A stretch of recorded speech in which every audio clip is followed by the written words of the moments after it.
Man, what a great turnout. Jeez, I haven't seen this many people in a room since it's too long to remember. You guys all look great, though. Everybody showed up looking proper. I like it. So as we get started today, we're going to be going over different market trends. I have a chief appraiser here. We all know he's very well known in this area. So I want you guys to take some notes. We have some notepads down. Make sure that you do take notes, you have an open mind, and you really start to think about how you're going to take advantage of this market. I know everybody is worried about interest rates. I'm Shelby Elias. I own United Wholesale Lending, and there's nobody better to tell you about the market than me, right? So what we're going to do is we're going to go over, is the sky falling? Where do we see interest rates? And is this going to affect you real estate agents as we move into 2022 and the purchase market, okay? So what we've seen is something that we've all known was coming. We all knew interest rates were going to go up, and no, the sky is not falling. We've seen interest rates go up 0.5 point, okay? I know your clients are used to seeing interest rates in the 2s, but historically, interest rates in the 3s, 4s, 5s, those are still great rates, okay? So don't be afraid. Don't be worried to hit your clients with the hard truth. Interest rates have gone up. They've gone up 0.5 point. Get those buyers off the fence. The time to buy is right now. We know that there's a lot of runway left in this market, okay? And interest rates are not going to slow it down. We have far too low of inventory to worry about a 0.5 point bump in rates. So over the past 2 weeks, we saw interest rates, historic rate was around 2.99. Okay, this is about 3 weeks ago. Feds met, said we are going to have 3 interest rate bumps in 2022, okay? Well, what happened was in that meeting, they said, we have fears about inflation, and the market, the economy, is actually doing really well right now. So we think that they can handle this bump.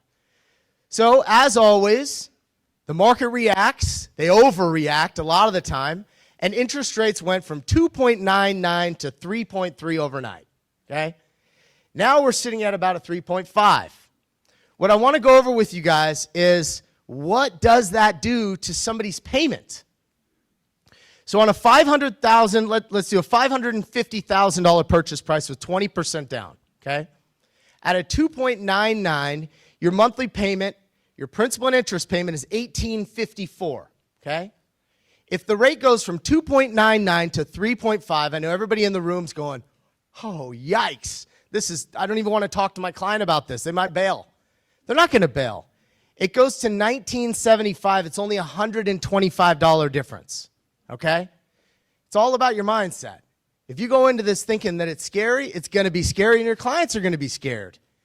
If you go into it with a mindset of it's not that big of a deal, you're still getting the best interest rate out there, then it's going to be a different mindset, and it's going to be a different frame of mind. You could still get the 2.99 rate, okay? It's the cost to get the rate. We've been blessed for the past 4 or 5 years, because our clients were paying no points. Back in the day, we always charged points. There's always points. If you walk into a big bank, on that card in the fine print, it says points. They're used to charging points, okay? If you want to get the 2.99, it's a 2-point buy down right now to get that rate. What that means is if it's a $500,000 loan amount, it's going to cost you 2% to get the 2.99 rate and save $120 or whatever it was per month, okay? So interest rates are not going to crush this market. I think that we have a lot of runway left. And what I'm going to do is I'm going to show you guys how to win in 2022, okay? Is everybody ready to learn? Yes, right on. Let's get this party started. So like I said, mindset. You need to control your mindset. It's all mindset. You want to make sure that you're going into 2022 inspiring your clients, learning, sharpening your tool belt, okay? The market might slow for first-time home buyers. So if your game plan is to attack first-time homebuyers, you might want to switch up your game plan. Because out of everybody that will be affected, the people that are going to be affected the most by higher interest rates are your first-time homebuyers. But don't worry, because they still have condos, townhomes. So if your game plan is to go after first-time homebuyers, you should probably study the new condos, the new townhomes, know your market, okay? Set measurable goals. Everybody goes into a new year with new goals. They're inspired. You guys have exactly what you're going to do in 2022, and you're ready to rock. I can tell you from experience, when you set that goal sheet and it's a year out, it's really hard to hit those goals. Does anyone even have a copy of the goals that they set for themselves for 2021? You still have it? You reflected on it? I see some people shaking their head. Good for you. That list for me, if I set a year out, it's long gone. I set goals every quarter, okay? Every single quarter. We have a level 10 meeting that we do with our company that keeps everybody accountable towards their goals and where they're going for the quarter. Every single week we check in. So you want to set an accountability partner, circle back with somebody every single week, and hold each other accountable, okay? And you want to set your goals per quarter, not all the way till the end of the year. You want to set it, your goal of where you want to go, maybe even a 5-year goal, but you want to check in with yourself every single quarter and make sure that you're on track. If your goal is 25, shoot for 50. You know, I can't tell you how many people set their goals way too low and they let the market dictate where they're going. Once you set those goals, you have to set measurables to see if you want to close 50 deals, how many prospects do you need to make? Where are you going? How are you going to get there? And make sure that you're on track to compete, to partner with the right people, and define your brand. I hope every single one of you guys, when you log on social media, you see me. I've been hearing that over and over and over. Like, man, I've heard of you. I've wanted to meet you. Every time I log on my computer, I see you. That's where you guys want to be. And you want to deliver great content to every single person out there. Focus on client experience. It's the easiest way to make yourself stand out. Every single one of your clients should be giving you referrals. If they're not giving you referrals, you're simply not creating a magical experience that they want to brag about, okay? So you want to think about that, and you want to set goals based on how many referrals that you will get, and hold yourself accountable. Hold your clients accountable, and create an experience that they're never going to forget. For those of you guys that focus on investment properties, do you know how to calculate a cap rate? If you don't, shame on you. You need to learn. Do you know how to analyze a property for Airbnb? How do you find out what it will rent for on Airbnb? It's easy. You go on AirDNA, and they will tell you exactly what you can get for rent. If you guys are working with investment properties and people are wanting to know, how do I find out what potential rents are? Don't just refer them over to a property manager. You should know that. Explain it to them. Explain it. How do they break down their investment? How do they make a good investment? Because what you don't want to do is, if you have a client that's out there and they're saying, okay, I want to sell this house and buy another one. You're thinking of short-term mindset, short-term gain. Your first reaction is, I got to convince them to sell their house. Well, what if you taught them, hey, let's look at your mortgage payment and see what your potential rent is. It might be better for you to keep this house, cash flow it, and then you can start a rental portfolio. Here's what's going to happen. It's going to change their mindset, and they're going to be like, wow, I never even thought of that. And then at that point, you could teach them about cash flow. What's their end game, right? So now you're going to have a client that's going to be addicted to this cash flow. And they're like, man, this is a lot easier than I thought. Let me go ahead and buy another rental property, another rental property. And now you have an investor on your hands, and who knows, they might buy 10 houses off of you. But you were looking at the short-term gain and saying, man, I need to convince this guy to sell his house so he can, buy, so I could sell this house, and then he'll buy another house. It isn't always the best way to look at that. And so you want to really explore their goals, teach your clients how to think outside the box. You're the expert, be the expert, and that's what's going to really create good value for them. You want to deepen all your relationships. Current loan officers, add new referral partners. One of my goals is I like to go after business owners. I want to talk like this in front of their entire company and let them know, if you guys are out there looking for an investment property, I'll teach you how to calculate a cap rate. I will teach you how to grow cash flow so you can retire based on the cash flow numbers that you want. I want to show these first-time home buyers, hey, did you know this is how down payment assistance works? Did you know as a first-time home buyer, the down payment's only 3%, and it could be a gift? People don't know these things. Get in front of them. Get in front of large groups. So you want to find new partners like that. You want to find loan officers that are not only going to sit in your open house. That's not value, okay? That is not value. You want to find a loan officer that's not just going to contribute to your Zillow budget or your Realtor.com spend. You want to find people that are going to motivate you, inspire you. You want to find people that are going to be a true partner, that are going to lead you in whatever way that is. If it's actually converting the leads for you and sending back pre-approved buyers, if it's this is how you run a CRM, this is how you create content, those are the things that are going to help you win. Realtors, I want you guys to focus on doing your open houses, scheduling lunches, meet with your past clients. Automation is huge. You want to go back to your past client database, and you want to be sending them real tailored content, okay? If you sign up for a CRM and you think, okay, well, yeah, I have my automation set up, and you didn't personally come up with those text messages that get sent out or those emails that get sent out to them, you need to start focusing on creating your own content. We live in a world now where people want to learn. They want to learn. They want that content. They want to learn how to calculate the cap rate. They want to know how to invest in Airbnb properties. They want that information at their fingertips, and you need to be the one that provides it for them. You want to be the expert, okay? And so you want them to get hit with an automated message in month 1, in month 2, in month 5, in month 6, and you want it to be very valuable information. Everything needs to be real value, not generic like, hey, how you doing? I wanted to check in with you, or hey, here's a copy of your net sheet because you can write this off. That's not going to get you there. You want to blow them away. If you teach somebody how to rent out their property on Airbnb and make 3 times the regular rent, that's value, okay? Get in your community. This is something that not enough people do. If you have kids that are playing sports, you need to put out a humongous tent with your face on it and sit out there and have things of value to hand out. You need to be the snack person every single game, not once.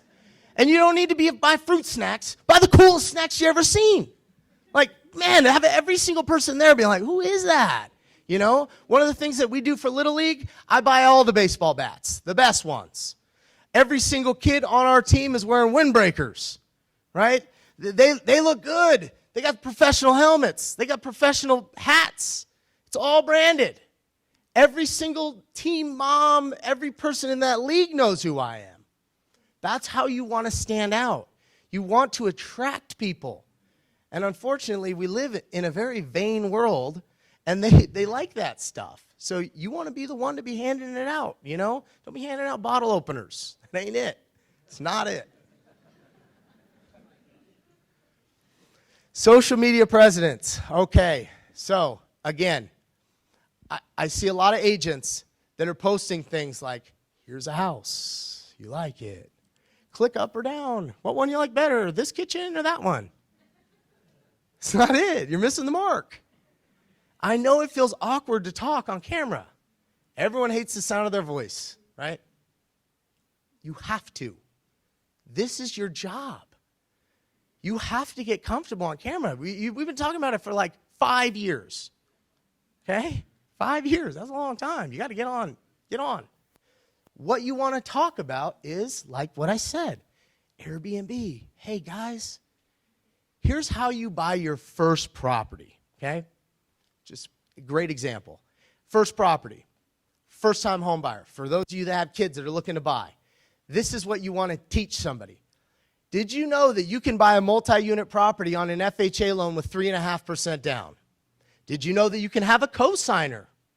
Mom and dad can cosign for their 18-year-old kid that's going away to college, and they can invest in an FHA multi-unit property where their kid's going to live in one unit, you're going to Airbnb the other unit out. Okay? I have a lot of Airbnbs. I set a lot of people up with this plan. Did you know that a 2-bedroom unit downtown Sacramento will rent on Airbnb for around $7,000 a month for one unit? $7,000. So you look at these prices, you're like, oh my gosh, to buy a multi-unit downtown, that's like $900,000. Who gives a shit? Why are you looking at it that way? You're looking at it wrong. Your mortgage payment's $5,500. One unit rents out for $7,000. Your kid's now living for free. He lives in it for 1 year. Then he moves out and he buys another property. Now he's got his first investment property, and now he's renting out a duplex for $14,000 a month. How's that for cash flow? That's value. You got to teach people how to do that. You guys are doing this. Find the right people, put them in your circle. We've all heard you're some of the 5 people that you surround yourself with. If you have a partner that's a loan officer and he's sitting in your open house, that ain't going to get you there. I'm already done. That stinks. I was on a roll. Woo! Hey, guys, I really want to thank you all for coming out. We have an action-packed day for you guys. I want to introduce Ryan Lundquist. He is my good friend. He's somebody that I respect. And when I talk about people getting in your corner, you want him in your corner. Here you go, Ryan.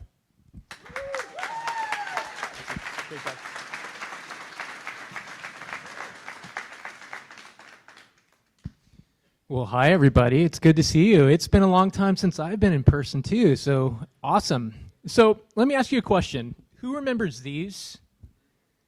Fidget spinners? Yeah. Did your kids play with them? Did you, maybe your grandkids, or maybe you, or maybe you have like 2 buckets of them because you didn't listen to Shelby's talk and you thought fidget spinners are my ticket to win clients.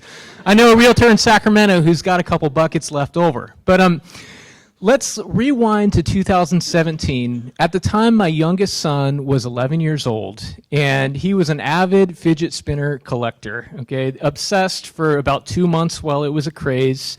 And one weekend we were at Denio's in Roseville, and we noticed that fidget spinners were about $5 each, okay? And so, you know, he buys them on Amazon. But we happened to go to Denio's the next week, 7 days later, and my son, at 11 years old, noticed a shift in the market, okay? He observed that there had been a 40% reduction in price over 7 days. And so in his mind, his market expertise, he said, my God, fidget spinners are only going for $3 now. And so he went to school on Monday, told his friends, hey guys, I'm going to sell my fidget spinners if you're interested in them. He went to school the next day and he came home with $38, and he was a happy camper because he avoided the fidget spinner bubble of 2017.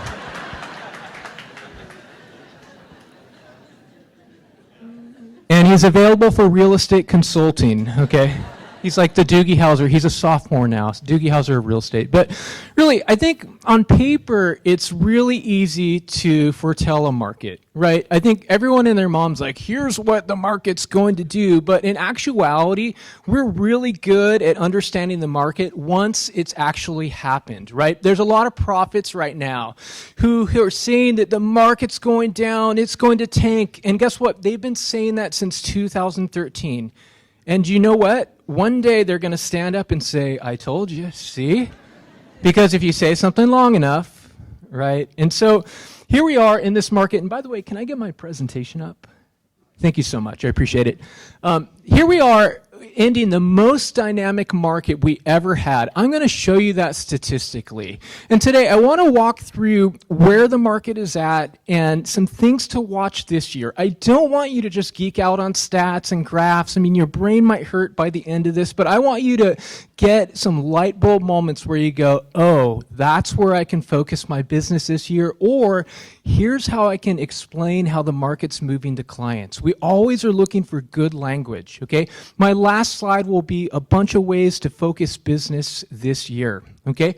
So the market was nuts, so in technical terms. It was bananas. It was stressful. Raise your hand if you were stressed last year. My word, or your buyers. Okay, so everyone's a stud here. No one was stressed. I was totally overwhelmed, okay? So, but here you have a lot of doom and gloom prophets, and a lot of people saying the market was going to crash. And 2 years ago, do you remember when people were saying when the pandemic first began, this market is going to tank, okay? This is what's going to do, and then it didn't happen, or that it was forbearance. 9% of loans at one time were in forbearance, but guess what? That didn't crash the market. About 2% of loans are in forbearance right now. Or, you know, the eviction moratorium is going to end and it's going to flood the market and we're going to be destroyed, and that didn't happen, right? And so it's like there's a flavor of the week. Every single week it's something new. Or there's a foreclosure tsunami on the horizon. Someone on LinkedIn was just telling me yesterday, just wait until we see these foreclosures. And I say, you know, delinquency rates are actually going down right now, and so are foreclosures. 0.3% of all sales in the region, 1/3 of 1% were distressed sales last year in the Sacramento region. Okay, you can't get much lower than that. Or the demise of Evergrande in China, their biggest investment fund, it's going to crash the world. Didn't happen. Or the latest flavor, remember a few months ago when there was a company named Zillow who announced their failure as a flipper? I know you guys were heartbroken. Saying that their exit signals, yeah, I know you're like, amen. Their exit signals the top of the market. And guess what? Those YouTube prophets should be unsubscribed because they don't have credibility, all right? So here's my advice. Sift through the drama, okay? You want to know the market stats well enough to where you're grounded, where you're not tossed to and fro. Every summer, I've observed it as a guy who shares stats online a lot. Every summer, when it takes longer to sell, people get, oh my gosh, what's happening to the market? If you would only be grounded in understanding that this is what normally happens, you can discern between what is normal and what is not. Okay, so let's dive in. Here's record number one. Are you guys ready, by the way? Okay, cool. So we've had less than 1 month of supply for 18 months in a row. We have never had a streak that long, and this streak is likely to continue. How long can we go? I think that's the only question here. Here's what it looks like, though. You can see around July 2020, interestingly enough, when mortgage rates first went 3% and lower, since then, we've had this market with very limited supply. Okay, it's very, very sparse out there. Second record, 2021 was the fastest moving market ever. It was sort of like you put it on the market and it's in contract probably by Monday or Tuesday. Here's what the stats say. You can look, here's 20 years of sales. In green is the average annual days on market. Remember the bubble days when it was taking 100 days to sell on average? Amazing.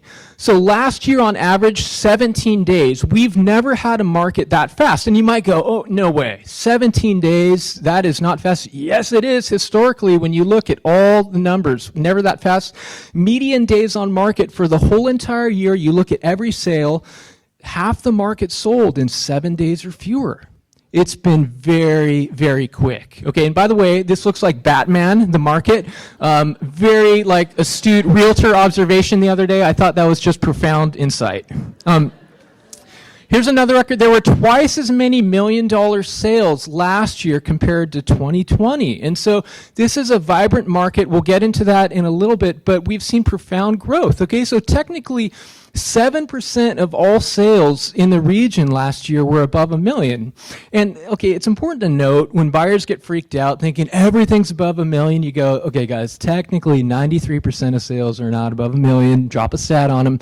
But this is over twice of what it was the previous year. Profound growth. Now, this isn't adjusted for inflation, just so you know, there's an asterisk there. But highest percentage ever of multiple offers. Now, let me show you this, and there's some immediate context for how nuts December was. This is, first of all, buyers fighting to get into contract. This is kind of what it felt like, if you know what I mean. Very red light, green light. But Last April, here are multiple offers from 2016 onward. Last April, we hit the highest point that we've seen since this stat has been available, where about 76% of sales had multiple bids that month. Now, you might be thinking, no way, 100% of the market is getting multiple offers. That's not true. When you look at state stats, any other stat, it's never 100%. Look at 76%. That is so far disconnected from anything else. But guys, do you see what happened over the past 6 months? We went down from 76%. Did the market show seasonal slowing? The answer is yes. Okay. Did it feel slow? The answer is no. Because look where we slowed to. We slowed to this elevated level. Here's another way to look at it. In December, 57% of sales had multiple offers for a December. When you look here, that's higher than any of these years at the height of the spring market. So December should be the slowest time of the year, basically, but we had a market that felt more aggressive than previous years during the spring. So no wonder why we're talking about the market feeling like it's on steroids. Okay, but I swear, guys, please don't email me and tell me to stop saying the market's slowing. If it is, that doesn't mean that the market's slow, okay? It legitimately slowed, but it wasn't slow, okay? Are we all on the same page? Thank you, okay. So here's another one. 1 year of paying at or above the list price all year long, which is so abnormal. This does not happen. Here's a look at 2021. This huge spike, literally from last January through December, when you looked at the average of what buyers were paying, it was either at the list price or above. We spiked midsummer, where in June, buyers paid on average $24,000 over lists. Now, you guys have had a lot of buyers pay way more, right? You're like, oh, that's nothing, $300,000. I had a buyer, every buyer is paying $70,000 over. I get it. This is the average. When we look at 2,500 sales that month and the average is 24,000, guess what? That is a freaking huge number. But check this out. When we look at December right here, we're at 100%. And that's really, really aggressive for December. We should be about $15,000 to $20,000 lower. So essentially, because market conditions are so aggressive right now, your buyers last month had to pay about 15 to 20 grand more because it's so lopsided. So that's how out of sync it is. Now we had the high, this is the big daddy stat of them all. This is good for your sellers, probably for your buyers who are struggling. You know, you got to tailor your message. Don't send them that text message because they're going to say, I can't afford the market. We saw the highest dollar growth ever. And here's what I mean. So first of all, let's set the stage. In Sacramento, we started to see from 2014 to 2019, price growth was slowing down. The market was still going up, but in 2019, we saw 4 to 6% growth depending on the county. And then a global pandemic happens, and then everyone's going, the market is going to do something big, but it didn't crash, it went up. Up about 10% in 2020, and then up about 20% in 2021, which was our 10th year of price growth. So do you see what happened? We were slowing down, and then it's like the gas was pushed, and you started going 130 miles per hour. Very atypical, but here's what I mean. The median price, this is 20 years of median price change. And right here, it rose by $90,000 between 2020 and 2021. Okay, and you can see, look at this. In 2008, the median price dipped by 123,000. Isn't that amazing? And so markets don't always stay the same, regardless of it's always a good time to buy and sell. Like right then, like, it maybe wasn't perfect for everyone. But look at this, $90,000. Amazing growth. When you look at the average sales price increased in the region by about $99,000. And so it's been astounding growth. And again, these are stats to share with your sellers who might not understand how much equity they really have. All right. Here's a graph of Elk Grove. There's a bunch of blue dots here. I just want to say, when I'm doing appraisals, I am blown away sometimes at how steep these trend lines are. And when I'm going, okay, this property sold, in early spring, and is it really worth that much more? Or I did a divorce appraisal in El Dorado Hills, and I was shocked this couple bought during the beginning of the pandemic, figured they didn't want to quarantine in life any longer, and then they had about $250,000 in equity in just over a year, and I thought, my word, am I inflating this? But I thought, no, this is where the market was at. Amazing.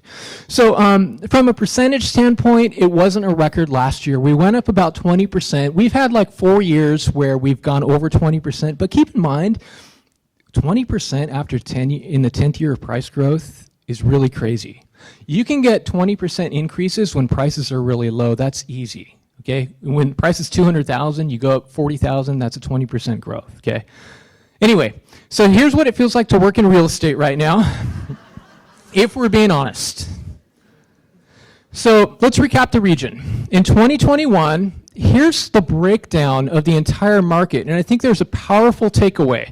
And thanks, guys, for being here. I really appreciate the opportunity. Cash is about 15% of the market. FHA is about 9%, VA 4%, and for the entire year, conventional was the winner at 69%. Okay? Now, are you surprised about cash? When I share this stat online, I think most people think that the market is 85% cash. So here's the talking point. This market is 85% financed. There is hope to get into contract, and because that is actually what is happening. Now, look, cash is winning during conventional financing, buyers paying above the appraised value. Not that any appraisals are coming in low. I've heard that it's been a really nice year of appraisals, right? I'm just kidding. So that's where cash is winning, okay? But when I show you the $1 million market, how much cash is in the million? This is the next slide. Do you think it's going to be above 15%, or is it going to be lower? Lower? It's higher. So, and surprise, there's no FHA above $1 million. There were 55 VA sales above $1 million this past year, so don't discount VA in the $1 million luxury market. 71% conventional. Okay, above $1 million is basically like the rest of the single family market, but you kind of take all that FHA and then throw it into cash. But it's just a reminder that the market isn't the same. There aren't the same dynamics, in every single neighborhood or every single price range. So it would be a mistake to show up to a listing presentation and say, guess what, the market went up by 90 grand last year. That's what this one guy said at the seminar thing I went to. And then if you actually look at comps, maybe it's less. Maybe it's way more. We gotta listen to the sub-market to tell the story. Now, how much have prices risen from the bottom? This is an amazing graphic that I would suggest sharing. And by the way, the organizers will email you a PDF of all this stuff too. So Sacramento, Placer, Yolo, El Dorado, this compares all of 2012, the whole entire year with the whole entire year in 2021, and you could see there's about $325,000 to $350,000 in price growth. It's amazing. All ships rise with the tide situation, okay? And so I think this is an excellent image to share with your sellers, but here's my advice. Don't just share stuff like I think every agent does and being like, hey, I can, comp out your property and tell you what your property's worth. I think we're in a market where a lot of would-be sellers are looking and going, how can I sell and buy something that's so much higher? Or better yet, how can I get into contract on something when there's nothing on the market? So those are two problems to solve, but I would say this. You want to share an image like this, but teach people how they can practically deploy the equity that they have. Their equity is their power. How do you move from Arden Arcade to Roseville and buy a much more expensive home by using your equity? Walk them through that. I want to see way more practical stories on social media this year. That's what people need to understand. And do you know what the #1 sender is to Placer County and El Dorado County? It's not the Bay Area. Historically, do you know which county? It's Sacramento County. Okay, and so just something to know. But does it feel like everything is listed, every listing is by an iBuyer right now? Have you experienced that? Yeah, I know some people were like, what in the world is happening? Obviously not above 1 million, but I've had this conversation a lot with people where they're like, there's just a bunch of properties by Redfin and Zillow and Open Door, what's going on? And so here's a huge stat.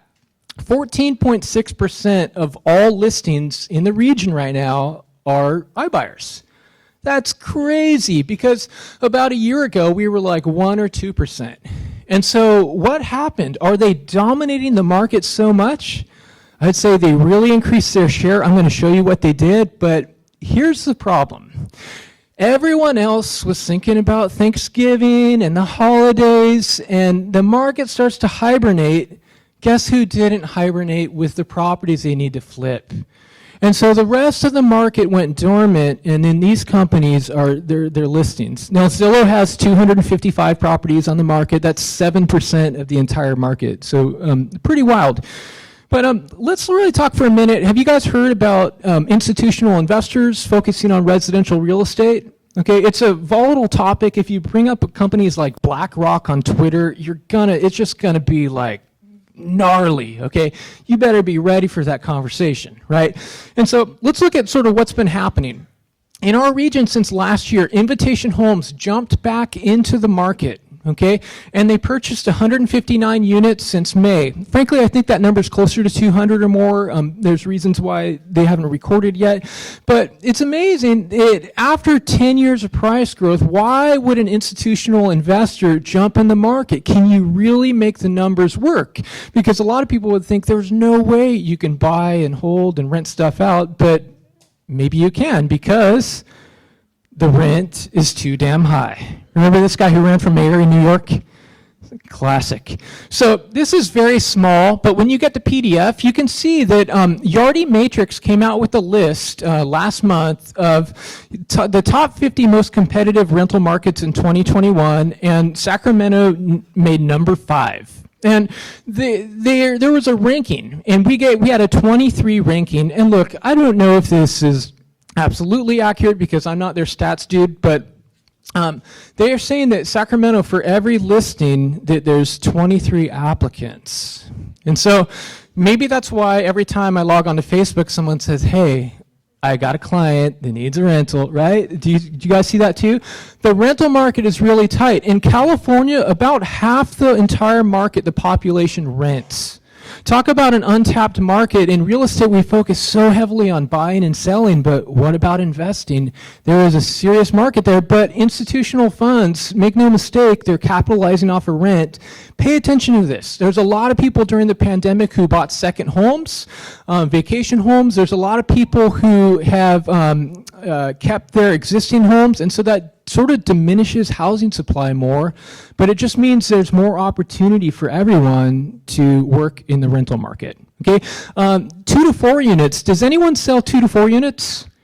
Okay, so here's a quick glance. Not that many, so I'm just going to skip this slide. No, I'm just kidding.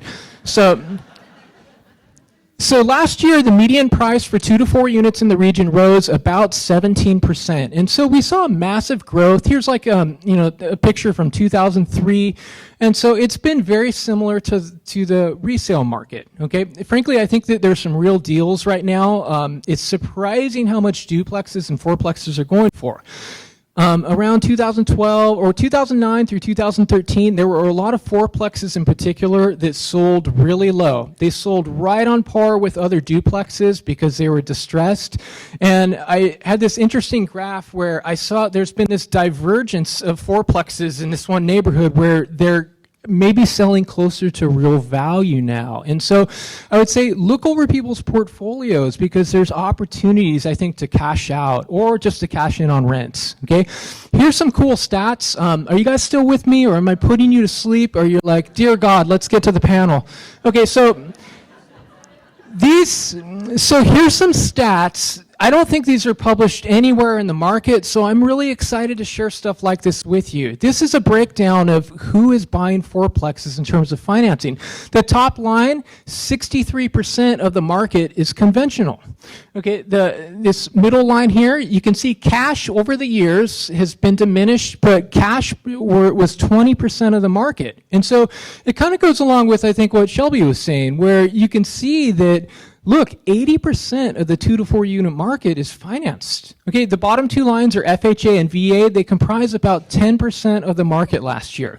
FHA and VA is tough in a lopsided market, okay, because you're having to compete with conventional, you're having to compete with more money, but still 10% of the market, there are opportunities there. I think, like Shelby was saying, when a market gets tight, then all of a sudden buyers start to go, what are condos like? What about manufactured homes? Or, what would it be like to house hack and to buy with, 7 people and we'll live in 1 bedroom? Or, there's a lot of ways to get into real estate, right? Some better than others. Uh-oh. Did something happen here? Okay, there we go. Okay, so here is an amazing stat, okay? In June of this year, I wrote a blog post about institutional investors. In June, 7 months ago, they owned 229 properties. 7 months later, 844. Okay, and there's a breakdown by Redfin, Zillow, and Open Door, and Zillow's sort of thinning their herd. They're slowing off, slowly, selling what they purchased. Okay, there's a new iBuyer called OfferPad. I don't know if anyone's done business with them. They're new to California. They've been in other states. They seem to have a progressive model. We'll see how they fit in here. This model is not dead, though. I think a lot of people are like, yes, praise God, Zillow is going down, the iBuyers. Zillow failed because of their own doing, their strategy. It turns out you actually have to make sure these deals are going to work financially, right? And so this model is coming for the traditional model, but here's the thing, guys. Focus on what you can control. You have no control over this. The vast bulk of the market is traditional. Focus on your craft and what you're doing, okay? But I will say this, get really good at the challenging properties, okay? Because the easy stuff is where technology is gonna thrive and where they don't wanna use appraisers and there's waivers or like let's weed out the agent, that kind of stuff, but thrive in the $1 million market, thrive where properties are much more difficult, okay? That's where I think, to help you insulate your business. Real estate trivia though, rest in peace, Alex. What percentage of the market has a built-in pool last year among all sales? Throw out a number. No. I'm just going to wait until I get the right answer. Okay. Almost 20%. Last year, 19.6% of sales. Now, here's the interesting thing. Do you see that spike at the end of the graph? Typically, we hover around 18, 19%. During the pandemic, there were more homes that sold with pools, right? Is that a surprise? I mean, everyone and their mom either installed a pool or wanted a house with a pool. Your buyers are all saying right now, I want a pool and I want an accessory dwelling, right? You're like, good luck, under 400,000. But basically, here's the deal. It's not that buyers were going out there and going, I want a house with a pool. That's some of it. Some of it is a focus on higher prices. Here's how it works in our market. The higher the price, the greater likelihood of there being a built-in swimming pool. Okay, it's just how it works. So Bay Area buyers, raise your hand if you've worked with a Bay Area buyer.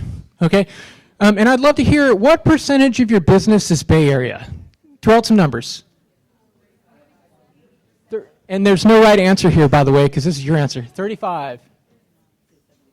75, 80. Dang, man. Okay, so let me share some stats and perspective on this. Very interesting to hear. So CBRE, you can Google this. If you Google CBRE pandemic migration, you'll come up with their stats. Now, The problem with migration stats is that they're old and crusty. It's never, like this stuff is 2020. It has nothing to do with 2021. It takes forever for stuff to come out. The U.S. Census Bureau, their COVID stat or their stats are like in the Port of Long Beach, and they're not going to be posted for a long time. They should have come out last month, okay? That was a clever Port of Long Beach joke, by the way. That did not get enough credit, but you can kind of see here, people in 2020, there's a few thousand more people who moved from San Francisco, Oakland, Berkeley to, Folsom, Sacramento, Roseville. And so very clearly this is a trend. Okay, LinkedIn, I have the link here when you get the document. They show Sacramento is number 4 on their list for LinkedIn members who relocate and change their profile. Now look, this is only, 3.8 people per 10,000, so it's not like, there's 40,000 people moving here, but interesting nonetheless. If you don't follow Patrick Carlisle on LinkedIn, take a quick snap of that. He works for Compass. He's an economist. He posts the best Bay Area stats in the region. You don't have to, connect with him on LinkedIn. Just click the follow button. I highly recommend. He's got this great report that he published last week. I get nothing for saying that. But he shows, here's the population of San Francisco that lost about 15,000 people from 2020 to 2021. There's something happening in the Bay where there's a loss of population. But here's the thing. So he actually chalks this up to part of population. There were a lot fewer people who came to San Francisco because of strict COVID protocol and, lots of issues in San Francisco, dumps on the street and, like, if we're going to be honest, right? Did I say that out loud? Yes, I did. So it's not just about people leaving. We don't want to look at this and go 15,000 people moved to Sacramento. Regardless of who is sharing the stats, and let me tell you, the stats are different every single source. San Francisco Chronicle or Postal Service, some CBRE, they're always different. Sacramento is never the #1 destination, even in LinkedIn. So keep that in perspective. This shows California in black and Sacramento in red. California prices are about $230,000, $250,000 higher. But when I put them on a separate axis, it kind of brings the market together. Does the trend in California and Sacramento look really similar? It does. And so here's the reminder. The aggressiveness that we're experiencing here is the same thing happening in the state. And the same thing happening in California has been happening all across the country. And so sometimes when we say that the Bay Area market is dominating here and driving our market, I think we're disconnected from the reality that maybe the market is this aggressive everywhere. So yes, the trend is real. I think we have to be careful not to overstate it. Now, who's had a client move to Idaho? This was my cheesy joke on Twitter a few weeks ago. I was like, this is as close as I'm going to get to Idaho, right? I'm still bitter. My parents moved there 2 years ago, and so I'm just working through my issues on the social channels. But let's talk about people moving out of the market. Okay, now raise your hand if you've been working with more people over the past year who are exiting California. Yeah, it feels like a real trend, right? And it is. I'm not setting you up. You're wrong. So this came out from a California Policy Lab. Now, I'm going to provide the link in the document. I want you to look up some of their stats. The Census Bureau is, like I said, they're slow. They don't have anything out. But here's the states that saw the largest percentage increase. And you can look from people moving from California. Tennessee is at the top of the list. Now, here's the thing.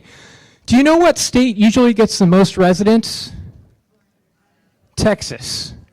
This is a percentage, okay? I'm guessing if they showed the state with the most residents, it's probably Texas, okay? But Tennessee is a small place, and you have like a lot of Californians invade there. All of a sudden, the percentage is huge. But look, the usual suspects, Tennessee, Montana, Idaho, Vermont, South Carolina, and Florida, and on and on and on. Pay attention to where people are moving. That's a clue for how to focus your business, what language to use, okay? And there's got to be a really creative way to do that online. Okay, here's the link that you can check out later in the PDF, but this lineup here shows people who are moving out of the state. And first of all, I think there's something really insightful here. unless I'm just a nerd, but there's this pattern by the quarter. There's more sales in the beginning of the year, and then there's less, more, less, more, less. And so it's like the first half of the year, it's front-loaded where more people are exiting the market. I mean, that's exactly how our real estate market works, but it's fascinating to see with migration. And so the question for you is, when do you start talking about it? Probably all the time, but maybe in the summer when people are planning that sale in the spring, you start to prep that. Okay. Now here's people leaving the market or coming to California in green, and you could see. Look what happened during the pandemic. California has not been a very sexy place to come. The state's been shut down or lockdown protocol. Like, we're not having a COVID debate on Facebook. Like, are you guys tired of that? Oh my word, I am. But you can see that we've had a big problem with people coming to the state. And so there's this huge divergence. California lost population last year, but remember, it's not just because everyone and their mom is leaving the state. Population has to do with people who are leaving, people who are coming, the birth rate, the death rate. Did you know the birth rate in California and the United States is going down? Household formation is going down. Did you know, especially since 2016, and this is not a political statement, we're seeing immigration go down. And, depending on political affiliation, people are like, yeah, man, keep those guys out. But there's a lot of economists who look and go, we're going to have a real problem if we don't get these numbers up. And so it's like a real world situation where we've got to see some change at some point, okay? And then there's some other stats. They show in the market specifically, they said that 1,748 people left El Dorado County in the third quarter of last year. I don't know, 3,100 in Placer County. To me, that sounds like a lot. Maybe they're counting cats and dogs, I don't know. But again, these are stats that are worth digesting because this is a sliver of the market.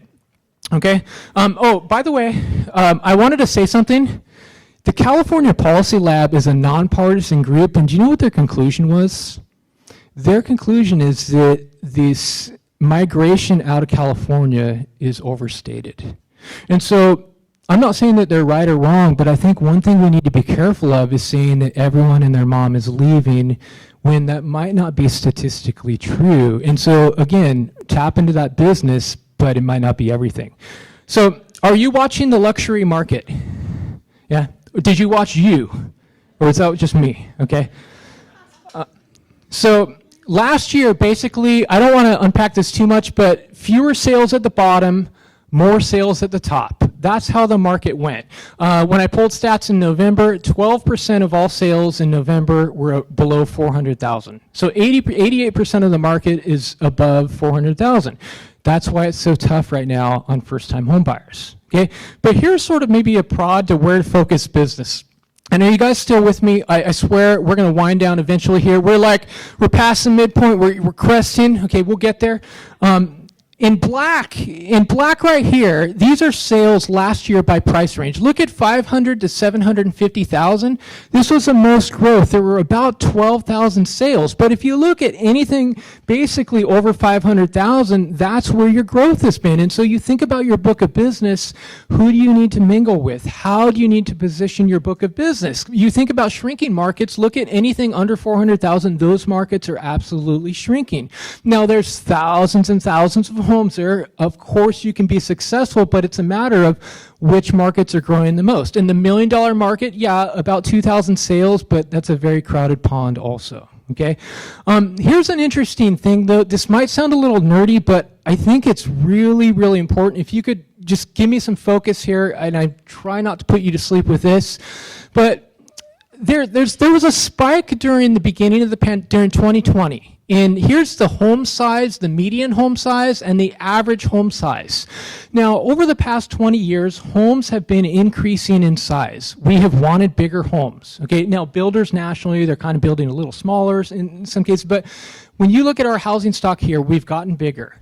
Now, during the pandemic, we saw a spike in home size, and it's going, whoa, what is going on? And look, 2021, we sold slightly smaller homes. And so, to me, as I'm looking at stats right now, I'm beginning to wonder, are we starting to see a little bit of the sizzle in the pandemic for luxury fade slightly. Now, it's a really aggressive market. Okay, very, very competitive, but this is something to watch. Here's a different nerdy way to say it. This graph will probably confuse you, but do you see these points every year? In May or June, besides this weird year, in May or June every year in the region, we see the peak of home size. The biggest homes in the market are typically listed during the first 2 quarters, and then the second half of the year, smaller stuff sells. So guess what? Prices go down for the second half of the year. Do you know why? Well, there's less demand, but also smaller stuff is selling. Okay, but here's the thing. Do you see what happened? There was this huge spike during the pandemic, but look what happened. We had a very normal trend where we got all the way down to normal, unlike last year. And so right now, it's kind of a blank canvas. I mean, I'm going to be updating this every month, but I think, it'll take probably 2 quarters to really know, like, okay, are we seeing any subtle change? Markets don't often change overnight, but sometimes, do you get why I'm like looking at this going, right? Okay, did that go over your head, or are we good? Okay, all right. So days on market, it sold really fast. At the height of the market, 12 days. Look in December though, the market slowed. It took 23 days to sell last month. That is ultra fast on average, okay? We should not have a December with that freakish amount of average days. Okay, but you look at median days, for last year, the first half of the year, it was like 6 days of market exposure. Half the market sold in 6 days or less. That is crazy. Okay, but when you look at December, look, it took 11 days. And so legitimately the market slowed, but it slowed to this really aggressive time. 11 days median, we haven't really had much of a market faster than that. Okay, the market is not affordable. Okay, well, I have a few more thoughts on that. I'm going to show you this graph since the 70s, and then we're going to close with some tips. So what do you guys say when people say the market is not affordable? Because I suspect you're going to be hearing that a lot over this next year, and I would recommend having some stuff to say. So here's what I do. I pull out some stats, and we have a little PowerPoint. No, I don't do that, but these are sales through the year. This is 7 years of sales, okay, from January through December. And what the market does, January through June, we start to see more sales. We peak out in June, and then what happens for the second half of the year? We see fewer sales. Like clockwork. Now, what happened in 2021? Did we have strong volume? Was it weak? Like, what do you guys think? It was ripping. Here's 2021 in red. What do we see? A very normal trend, and it looks like maybe slightly above average too. And so when someone says that the market is no longer affordable, I would say, well, pardon me, the stats beg to differ. Okay, because buyers are getting it done even though unaffordability is growing. Okay, here's Placer County. Normal is in green, and do you see where Placer was? Way above average here. Okay, Placer has been dynamic. Now here's El Dorado County. Way above normal, and what happened in the summer in El Dorado County? Because volume fell off a cliff. Caldor fires. Isn't it amazing? We see that effect on the graph, okay? And we look throughout the whole entire market. I'm going to skip through these. I'll just say, actually, let me show you this. Here's Placer County at the top, 2021. Compared to all previous years, Placer outpaced every previous year in this cycle. I'm not sure about 2012. I didn't run that. Okay, dynamic. But basically, affordability is heading in the wrong direction. Like, not a surprise. But sometimes when people say, my friend John tried to, get a house and he can't afford it any longer, he's sitting on the sidelines. John doesn't necessarily represent the market, though. The market has been strong. We've been seeing really strong volume. I'm not sugarcoating that we have an issue here, okay? CAR says in Sacramento County that 38% of buyers can afford the median price. 38. A negative way of saying that would be 62% of households cannot. Okay, and in Placer, El Dorado, it's anywhere from like 31 to 37. Okay, so this is something to watch. I suspect that affordability will be impacted this year with rising prices, with maybe some rising rates, and with inflation. Okay. So waiting for more listings to come, right? Did anyone else watch Narcos? Great. I loved the first season, couldn't get past the most recent. So nationally, We have a record as of this week, the lowest number of listings on record, right? We're like, the problem's going to get better this year. Well, we'll see what happens, but we have the lowest level. In our market in Sacramento, through the years, the blue line is listings. And you can see during the beginning of the year, more listings, and then the second half of the year, fewer listings. Now, do you see what happened during the pandemic? Look at here. The pandemic happened, and we just haven't had enough blue, okay? The market has not recovered to normal levels. Sellers have been holding back. This isn't like a COVID issue and what you believe about COVID. Placer looks just like this on a graph. So does El Dorado. Hopefully this year we outpace last year a little bit, but it's kind of to be determined. There's a lot of sick people right now, and we're going to have to see what happens with January stats, right? So interesting thing. Now, what does this stand for? Yeah, it's not WTF. I know someone's thinking that. Yeah, work from home. Okay. In short, here are job advertisements on Indeed, and there are a lot of people working from home still. There are a lot of advertisements, and so I would expect for more migration still. When we begin to see this subside and there's no longer a need, that could certainly impact stats, certainly who's moving to Placer, who's moving to El Dorado, okay? And we'll skip through some stuff. Here's Robert Kiyosaki making his monthly market crash talk. He wrote a great book, but he's kind of one of those prophets right now. So is the market going to crash? Here's the thing. There's a few visuals for you.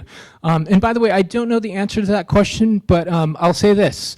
Mortgage delinquency rates are going in the right direction. They're all declining after a spike during the beginning of the pandemic. Here's another way to look at it with a different data set. Mortgage delinquencies are going down. Like that guy on LinkedIn yesterday, I said, well, delinquencies are going down. Here's forbearance rates that were at 9% and that are closer to 2%. Foreclosures are going down. Here's a money image that I like to refer to because you can see mortgage originations by FICO score, and look at all this blue right here in this cycle, 760 plus. So it just shows that people can actually afford the homes for the mortgages that they're getting. And so it's a fundamentally different market. Look at 2005, very little blue, right? And so that's not to sugarcoat the market, okay? Raise your hand if you feel like prices are inflated. I feel like prices are inflated. Do you think they ever would have gone this high had mortgage rates not gone ridiculously low? It's absurd. I wrote a blog post last year saying mortgage rates need to go up. Some guy unsubscribed and was like, you've given yourself over to wokeism. And I emailed him back, I'm like, dude, what does that even mean? You know? He never emailed me back, surprisingly. But sometimes unexpected things happen, okay? I'm so glad Bennifer's back. No. So, unexpected things happen. We just had the most chaotic market that we ever had that nobody predicted, okay? And here's what I would think that could happen this year. Slower price growth. Okay, how many of you, by a raise of hands, think that it's sustainable to have 20% growth for the next couple of years? No, I don't think so. A couple people, and that's cool. I respect that. Okay, so here's a look. Here's the last visual I'm going to show you, and here's a look at price cycles in Sacramento using the Freddie Mac price index. I adjusted these for inflation from the 70s, and you see market cycles where it looks like the market sort of goes up for about 7-8 years, and then it maybe goes down for 6 or 7 years. And you see this cycle? You know what happens every year? How the market goes up, and then it softens every year? It's pretty cool. You back up decades, and that same thing is happening. It feels like scientific. It's really amazing. But would it, and this only goes through 2019, by the way. I should have updated, ran out of time.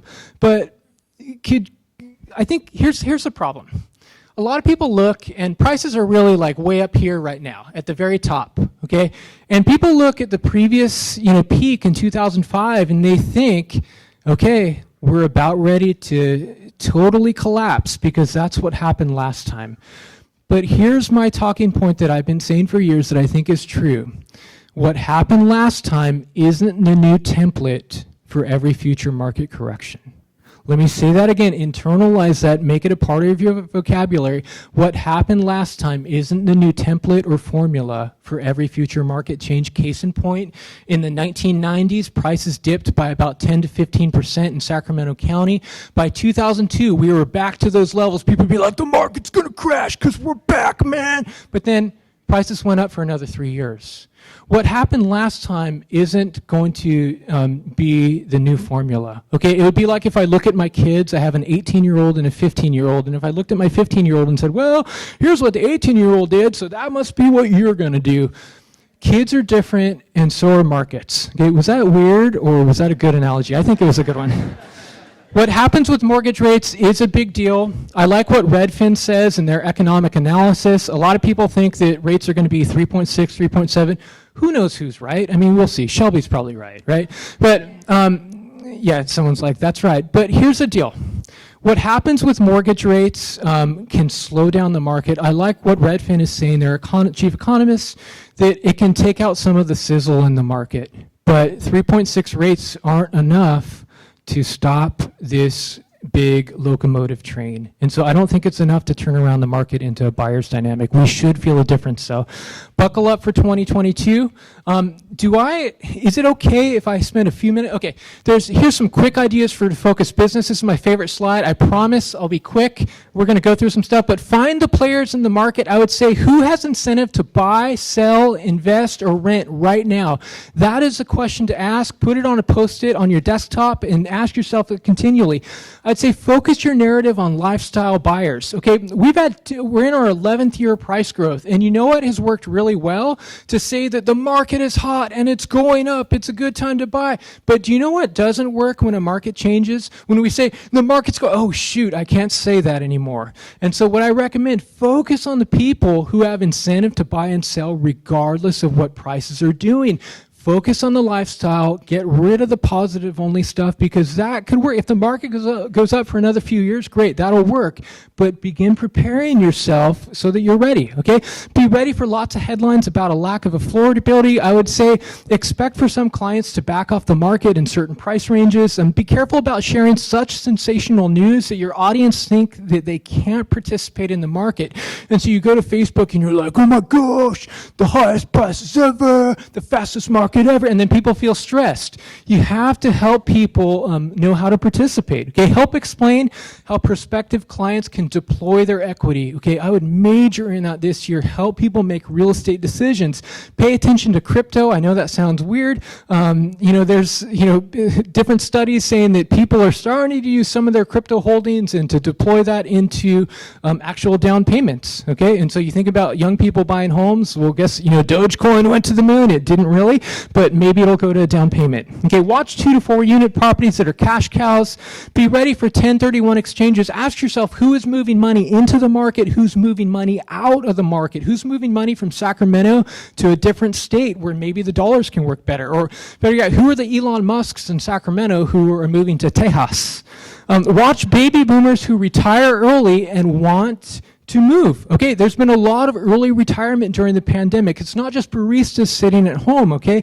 There are a lot of baby boomers who are not in the workforce anymore. Pay attention to state workers ready to retire, because they have a sweet pension that can be deployed into a lower priced market, or they can downsize locally and pocket a lot of equity through the years. I'd say focus some of your attention on the out-of-state trend, but don't forget about the bulk of the market, which is local. Get good at valuing more difficult properties, because that's where the iBuyer model thrives on the easier stuff. I'd say look for opportunities for SB9. That's where duplexes can be built on single-family lots. You probably don't want to brand yourself as like the duplex, the single-family zoning destroyer realtor, but I'm just saying that there are going to be some opportunities. Nobody is predicting that this will transform neighborhoods, but hey, for some listings, this is going to work really well. Watch fire insurance closely. During the pandemic, people did not care. They didn't give a rip about fire insurance because they were so enamored with buying in that outlying area. Will that change this year? We'll see. Expect long appraisal turn times. I'm really sorry, but work with local lenders who have a panel of local appraisers. That's the key. Be prepared for bubble conversations. Be ready to talk about market cycles like that graph I shared. I have a blog post in 2019 called, it's about the 7-year price cycle, which doesn't exist because we're in year 11 now, but be able to talk about that. Okay, identify who's thriving and not in this economic recovery, because people have different needs depending on what they're going through. On the lower end of the market, whether people are holding on, or on the top of the market, whether people need to invest or how they can use their money, or they need tax write-offs, okay? Position yourself to work with buyers at the top half of the market, okay? That's where the most growth is right now, okay? If your heart's not there, then work where your heart is, but help first-time buyers find their way into the market, okay? And that's where we share the 85% of the market is financed. That, in Sacramento County where prices are lower and you look under 550,000, FHA stats are a little bit more glamorous. Like, don't be just doom and gloom, okay? And last two things, don't keep doing the same thing because it won't work in every market. What do you need to do right now to thrive in this coming year? And last but not least, this might sound cheesy and weird, but I would say be generous and authentic. Be loving, okay? Be a good person. I'm so tired of fake people, and I'm so tired of so much division and craziness. There are some freaking nut jobs on social media right now. Don't be that person. So that's me. I hope that was helpful. Thanks, guys.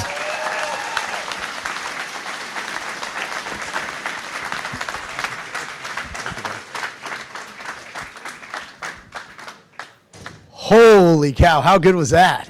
Man, nice work. So hopefully you guys all got some really good takeaways there. Like I said, we're going to be sending out these slides, but focus on that list. That list is gold. And as you can see, all of those iBuyers, that's real. Okay, guys? So focus on that list. Those are all real value. Learn those. SB9, if you guys haven't heard about it, you should look it up. That's great content. People are really going to want to learn about that. So pull some good nuggets there. Again, Ryan, thank you so much. We're going to go ahead and start with the top producer panel.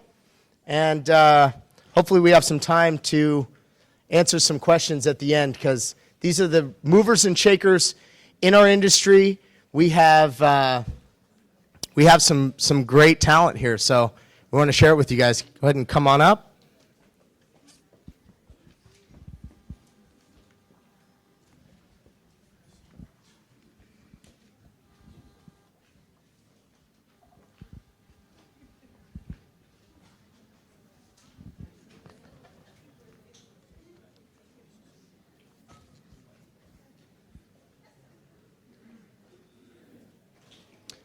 All right, so I'm sure all of you know everyone on this panel already. They probably don't need an introduction, but I'm going to go ahead and do my best to describe each panelist here.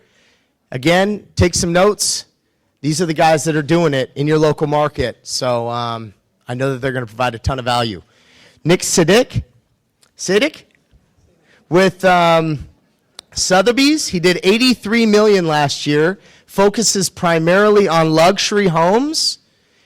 He's an industry leader for luxury. He's been in this market for quite some time. It's somebody we all look up to. Thank you so much for coming.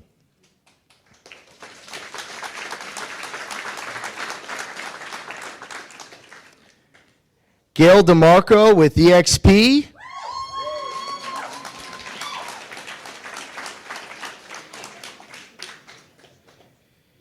She did 86 million, and but personally, geez, 79 million. Sorry, I was trying to pump her up a little bit. 200 million with her team, 220, okay. Average price of 900,000, and one of the best looking agents out here.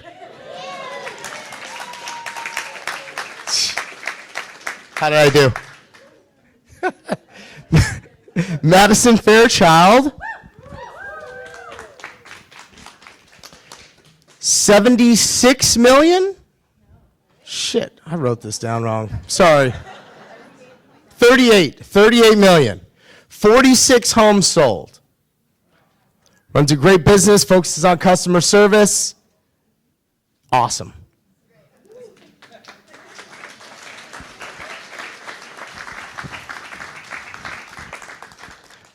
Ryan Grob, EXP.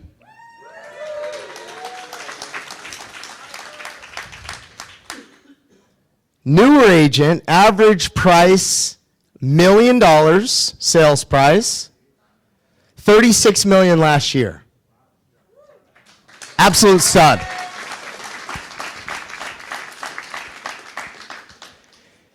Jay Friedman, EXP, $76 million. He's like, that's my stat. You're giving it away. Recently added to a team, but did 96 homes personally. Absolute rock star.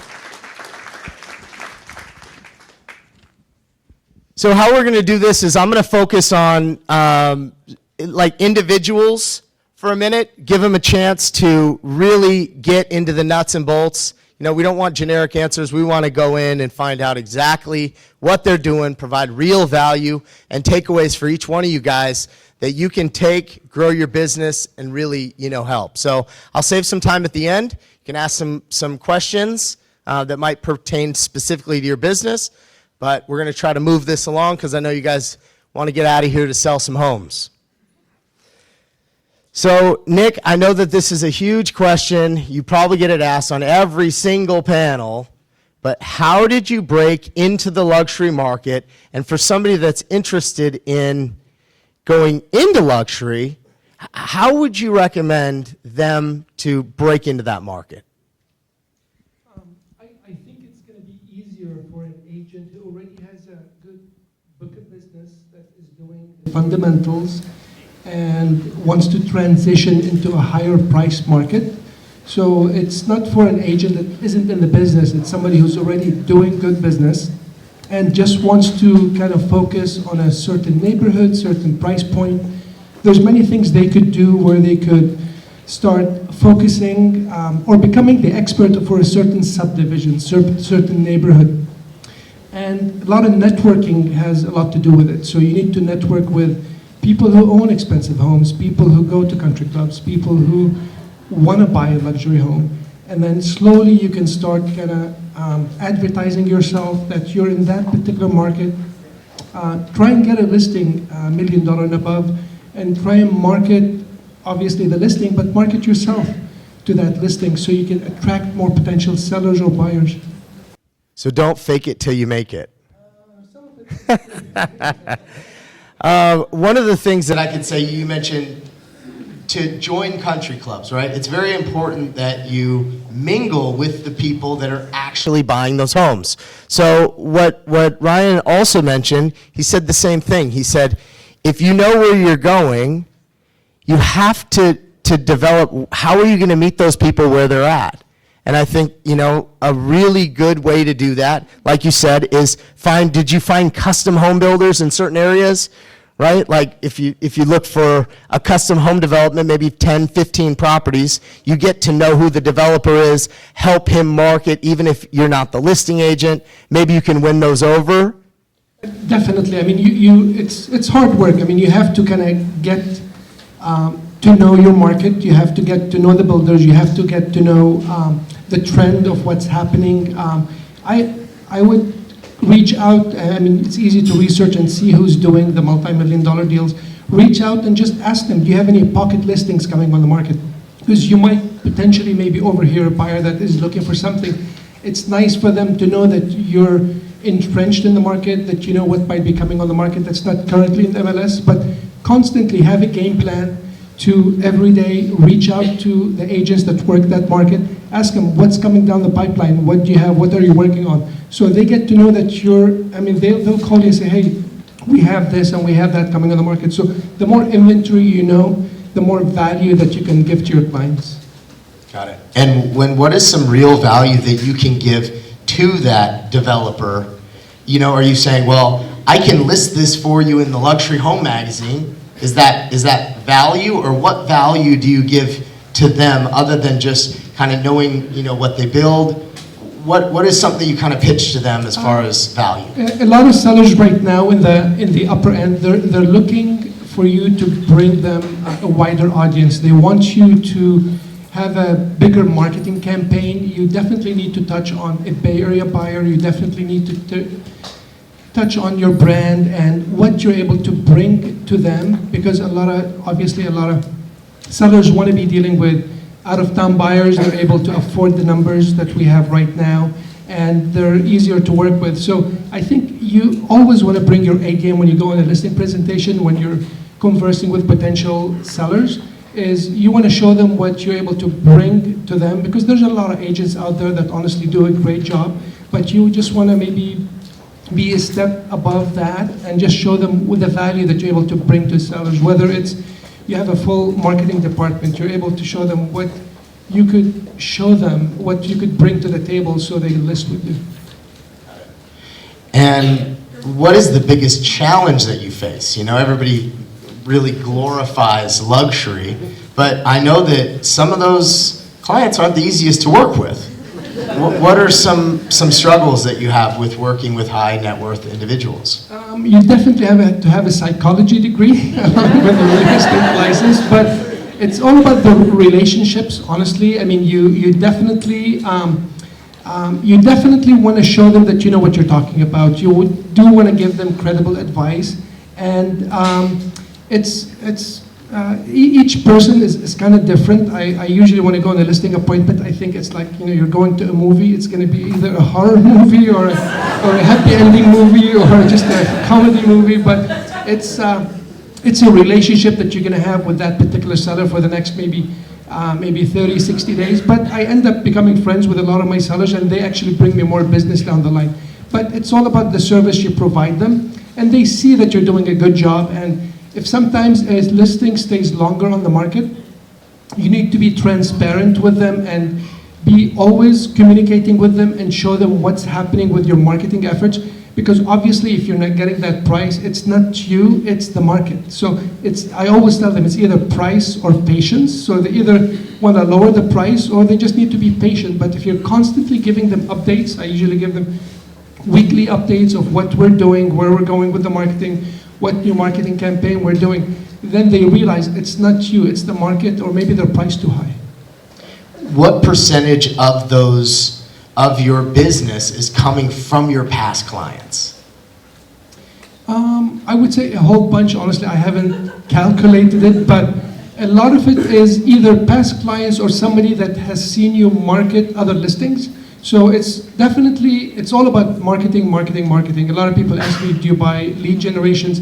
I definitely would save my money and put it all into marketing and presentations, because the more marketing you do, the more future business that's going to bring you. That's awesome. I love that. One last question. As far as when you're looking to hire a luxury agent, what is the specific, avatar that you're looking for? Are you looking for somebody that is already well connected in those markets, somebody that maybe already has fancy cars and all that good stuff? Maybe somebody like Gail. Somebody who kind of gets it. You want somebody who is able to use the tools that you can offer them, that kind of is able to converse with potential clients, and it's all about the relationships. I mean, there's a lot of great agents out there, but somebody who's able to take advantage of what's out there and to their benefit so they can increase their business. Awesome. Well, Gail, I know that you two go way back, and you do a lot of luxury sales as well. What was... I would just like to say, is this on? Yeah. I have mad respect and love for this man. I mean, he is, besides my husband, the guy that I cherish most, because he's taught me so much. And I remember the best advice Nick told me, after we'd go on a listing or something, I'm like, oh my God, they're so nice. And he'd say, Gail, just remember, most sellers are going to turn on you, but when they don't, it's a bonus. And that was seriously the best. I mean, we have some really, he has saved me from so many situations. When I worked with Nick, I decided early on I did not want to be a luxury agent. I did not want the life that this man had because he worked so hard and you're just running. I wanted houses with lock boxes. So the luxury homes that I get are just like Nick. He's like pretty much 120% referral. They're referrals. I don't go looking for them because they are a handful. They take up a lot of bandwidth in your life. But go ahead, I just wanted to say, Nick, I love you. I love that. And again, I mean, that's a great reminder. I mean, you guys are all colleagues. And look at how much that you can gain from friendships and relationships in this room. So you want to make sure that you're meeting people while you're here. And this is your local advantage, right? You build friendships that are in this room, and they're going to carry, and they're going to continue to be friendships like this. And so I know that we all compete against each other, but at the end of the day, you need to have those relationships and those friendships that'll help you grow, like these two. So you kind of, made the transition from, working on luxury homes into building more of a team environment, right? So what would you say made you decide to move into that direction? Why did you want to build a team? Well, I got this phone call. I was down in San Diego because anybody that knows me knows I love education. I'm probably overcoached. So I was down at Chris Voss's, Never Split the Difference. It was a great negotiation. I actually had to negotiate for a kidnapper. And it was great. So I get this phone call from my son. I was on my break. I'm like, why is he calling me? And he's like, this is important. So I get on the phone with him, and he said, it was my granddaughter's second birthday.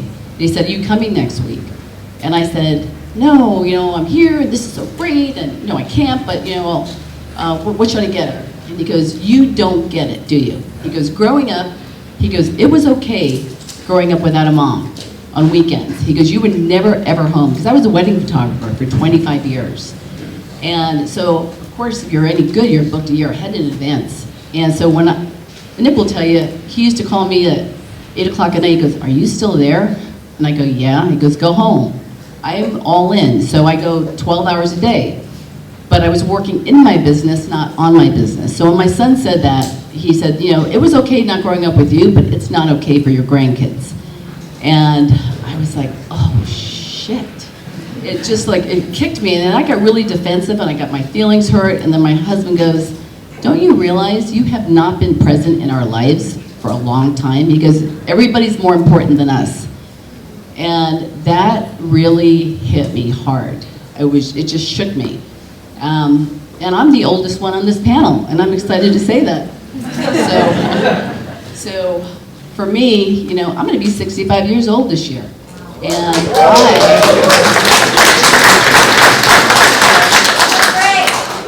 thank you. And I don't do Botox. There you go. So anyway, that feels better. So when he said that to me, I said something's got to change, but real estate's all I can do right now. So Val Turner, who's my partner, amazing person. She's kind of like my daughter. I am officially adopting her, along with Jasmine right here. So her and I were competing on a listing, and we teamed up on it to get the other guy out. And it was the most amazing experience. And, Nick and I had done a lot of deals, but he did most of the work, right? And I apologize for that. But when Val and I started working together, she's really great at other stuff. So really the answer is leverage. And when we started building a team, I did not want any more team people. I didn't even want to build a team. I didn't want to be a team leader. I loved being, support. I just loved being behind the scenes. So when she brought Ryan to me, I was like, no, I don't want, he's too young. Look at him. I don't want to hire him. And, so I have for me it was leverage to have time to bless other people. I have the best HR person, and it is God. I pray about every person that comes into my life. I always pray that he brings the right person in front of me at the right time for the right reason. And most of the time, it's right. Everybody that's been on our team has been there. We've only had one leave, and then she came back. So. So tell us a little bit more about who you look for in a team member and what types of things do you train them on? You know, like what do you take over? How do you help them grow their business the way that you do? Okay. So when I look for somebody, I look for somebody who shines. They have to shine, they have to glow, they have to almost be like Ryan said, they have to glow in the dark with hunger, sincerity, be authentic, and somebody who has BHAGs, big, hairy, audacious goals. I don't want anybody who wants to, I'm at 5 million, I want to do 10. No. I mean, I never, ever thought I could make $1 million, right? I was a wedding photographer. So for me to be able to make that kind of income, and I split every single deal, 60-40 or 50-50, that's incredible, and and it's not about it is, of course, we're doing this for the money, who's lying? So, wait a minute, we would not take this abuse if we didn't, right? We wouldn't run this hard. But, I have a game plan. For me, I want to, when I'm looking for somebody, like when I look at Ryan, he was available every single weekend for open houses. And when I first started working for Nick, he'll tell you, I used to do 4 a weekend. And he goes, 4? And I would do 4 full-blown platters because it's a contact sport. You have to meet people.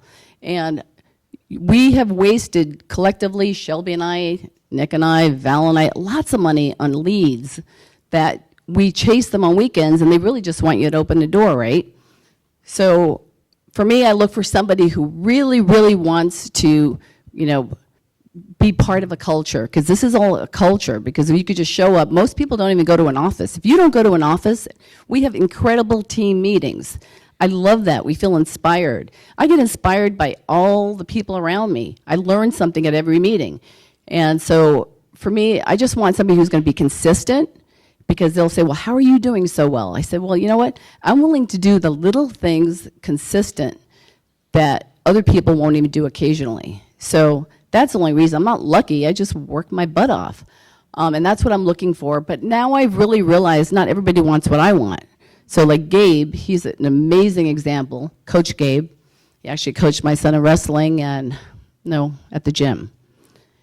Anyway, he's in every single day. He's all in. He's certified in probate. He takes it upon himself to be certified in, the iBuyer program, relocation.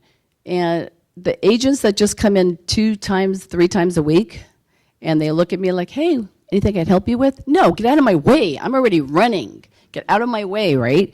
So it's like if you're there early, as soon as my phone rings, when you ask what I give them leads, right? Because I'm a buffalo hunter. And I go out and I look for buffalo. And I'll tell you, this is a great season for divorces. I have 7 listings coming on, all divorces. Yeah.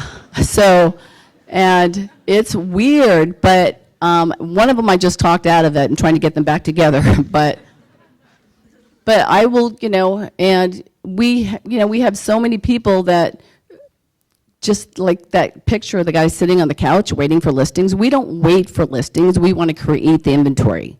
And we really, that's my job, to create inventory, because I split every deal. So I try to find leads for my people. I love Done? All right, we will circle back. So, Madison,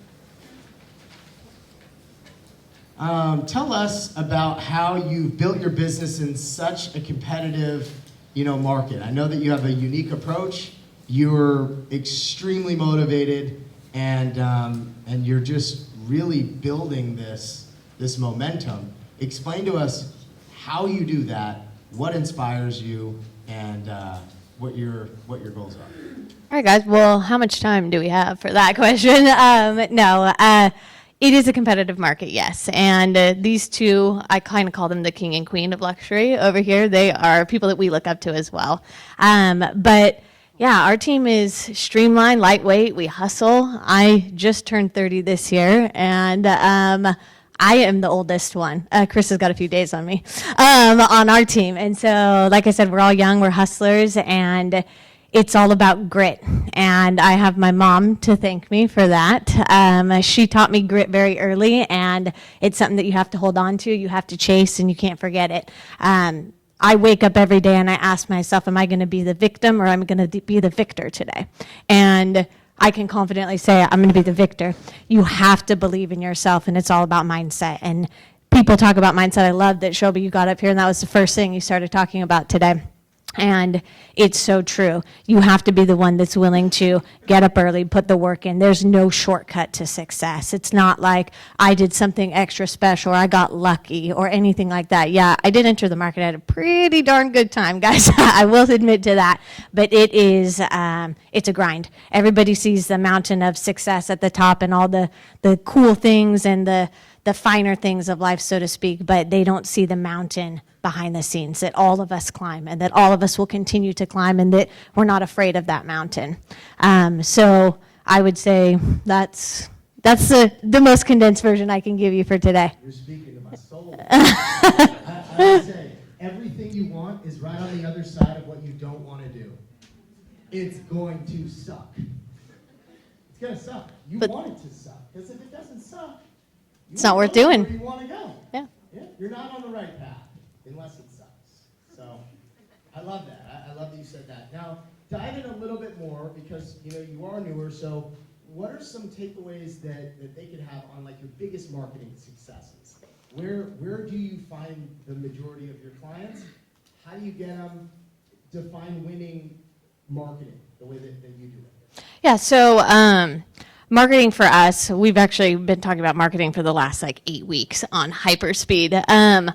We've not done a whole lot of marketing, and I hate to admit that. It's been a lot of referral. And I had a seasoned agent at one point, probably 2 months into my career, tell me the bulk of your business is going to come from referrals. And I was like, well, I got to get some clients to get some referrals, right? So how do I start the train, right? And I found that it is, you have to talk to people. Every conversation that you have, I don't care if you are pumping gas at the gas station and someone pulls up next to you, or you're checking out at the grocery store, or whatever it might be, you have to work real estate into the conversation. They need to see you, they need to hear you, they need to feel your heart in that. I love selling real estate, and there's no way that I could hide that from anybody that I'm talking to. And so being able to be authentic, which Ryan mentioned that too, in that conversation, but putting that in the forefront of everything you're doing. The other thing too, Gail, 4 open houses a week, and Chase and I, for 2 years before COVID, quit all our open houses, 4 to 6 every single weekend, rain or shine. And that's the hottest lead, if you will, that you could ever get. I've never bought a lead in my life, but I've showed up at some open houses, and you get right in front of those clients, you talk to them, you meet them where they're at, you listen to them, and you become a person of value. It's evident as you talk to multiple people. We all have similar needs, right? We want to be acknowledged, we want to be appreciated, and we want to be accepted. And so you figure out what that means for them, and you become a person of value of how you can help them. And at the end of the day, we don't know everything, right? Like, I definitely don't know anything. I've been selling real estate for a whopping 4 years, so I don't know everything. But what I do know is how to assess somebody's needs and very quickly put myself in a position where I become the liaison to whatever it is that's valuable to them. You can hear the confidence. It all starts from the confidence. And you know why she's so confident? It's because she put in the work, and she knows that she knows the answers. She's constantly probably waiting for people like, test me, I got this. I'm sure it's because everyone up here is absolutely obsessed. She's not lying. She talks about real estate always. It probably annoys some of your friends, right? You're like, can't we just like be friends? You're like, no. Only if you're gonna buy a house, Done right? with that. Like, this is, you gotta become obsessed, and you have to become confident. Man, that's great. That's good stuff. And it sounds so cliche, and it's like, oh yeah, we heard it a million times. But that's really the truth. And so you're talking about referrals. So now let's talk about, like, what would be something that you've done for a client that would generate that referral? Because would you agree with me that these referrals are from doing a good job? Doing a good job is expected. But what is going to make somebody a raving fan? Could you give us an example of what you do that blows people away? Yeah, absolutely. So you're right. Doing our job is like the bare minimum, guys. We have to do our job. We have to be educated. We need to protect our clients. That's just like, okay, so what? From there, it's about creating an experience with them. And very quickly, you need to become your client's best friend in an authentic way, right? We can only have so many, I call them my Cassies in my life. That's my BFF forever. But you have to become your client's best friend. You have to get them. You have to ask them questions. You have to learn about them, integrate yourself into your life. I was just at one of our clients' baby showers. We should get those invites, right? We are in a part of somebody's life that is life changing. Shelby, you were talking about it. Chase and I look at every one of our clients, and the conversation is, how can we grow your personal wealth? I want every one of my clients to become multimillionaires. Guess what? Then I get to be one of these luxury guys one day when they're all multimillionaires because they're buying the big bad properties, right?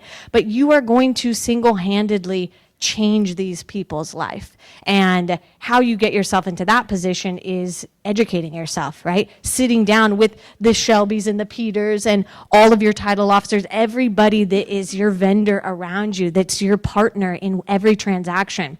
I hate to admit it, guys.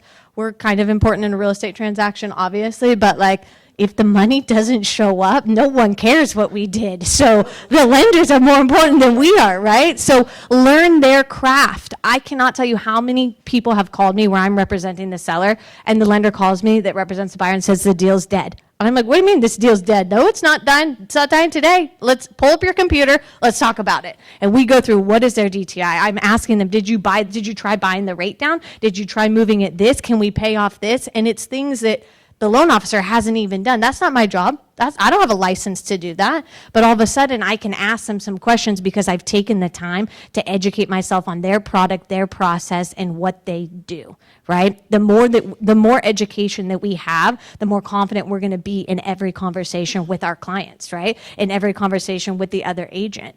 And on top of that, creating those relationships with the other agents, right? I don't look at another real estate agent as my competitor.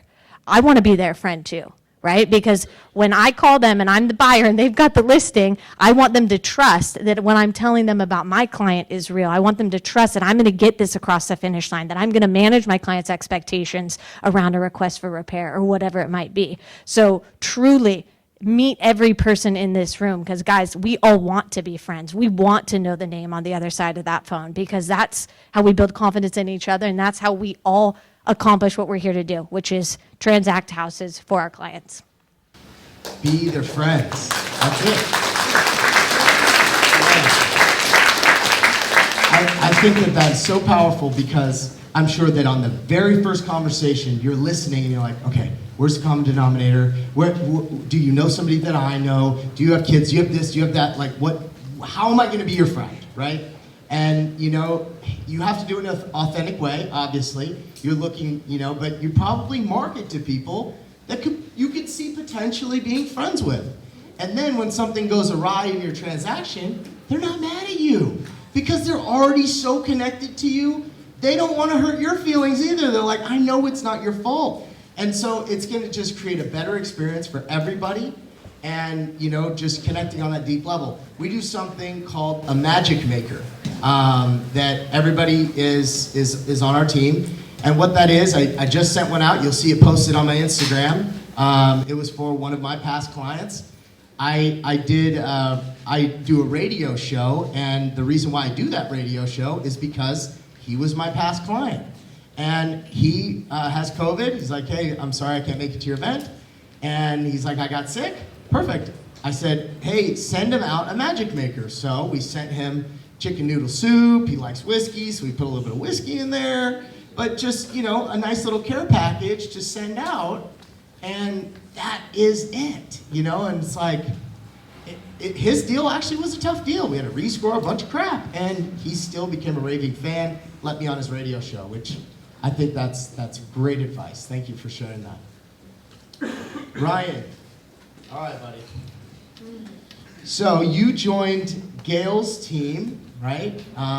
When you first started, you were absolute newbie. I can't remember your numbers before you joined the team, but I know that it drastically improved when you did join Gail's team. Tell us why that happened, why you recommend it. Just dive into the nitty-gritty of the difference between working on your own and working in a team and why it worked. Yeah, so I started off as a solo agent at KW, and the first thing I did was just try to get involved as much training as possible. And I did okay my first year. I did 12 deals, and that was just solely from open houses and, you know, just calling agents. That was like my routine. Monday and Tuesday was just begging people like Gail, can I do your open house, please? And she'd be like, no. And then, you know, I would just call anyone I could around, and I spent hours and hours doing that. It's because there's a trend. Open houses, they work. And so that's how I started off, and I was doing open house, and that's when I met Valerie Turner, and she came in, and she liked me, and she said, I think you'd be, you know, good, and we could totally, you know, make you do better at your job and teach you a lot of things and grow. And it was someone who just believed in me before I believed in myself. I had very limiting beliefs of what I wanted to do. I wanted to stay in like the $500,000 price range because I felt like I was more comfortable there. I just didn't feel like I could go up above that. And so Val brought me in, we interviewed, and Gail wasn't even looking to bring me on. I don't think she even wanted me on her team at the time. And then she's grown on me since then. But yeah, and that's essentially why and from there I did 12 deals, and first year with Gail went from doing 25 deals, doubled my income right off the gate. And it was because I was looking for leadership, I was looking for growth, I was looking for opportunity, I was looking to learn from someone else's mistakes and someone's success, and I figured that's a fast track to it. Why try and figure out my own when I could just learn from these other rock stars in the industry? And since then, it's kept growing. Like the next deal, 38, and then now I'm at, you know, this panel, which is awesome. And I promised God that if I ever got in front of anyone, and like I would just say all the glory goes to Him. And I don't get emotional because it's like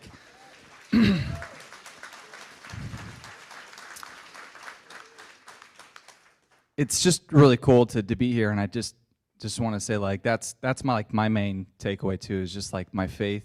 And these ladies, they have a ton of faith. That's like what attracted me to them. I was like, whoa. I mean, I remember the first time I met God, because not God, but first time I met Gail and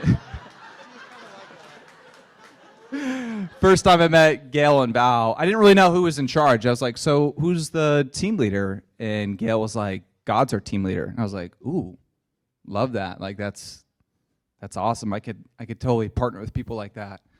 And how I kind of bumped up my price range was, it's simple. Like I just started doing open houses for Gail and Val with like $1 million listings, and you meet $1 million buyers. And that's like the simple transition to anyone who's like looking to increase their price range, is just focus on people that are spending a little bit more money. And they're like the same people. They really are. It's like they just have a little bit more cash and they buy nicer houses.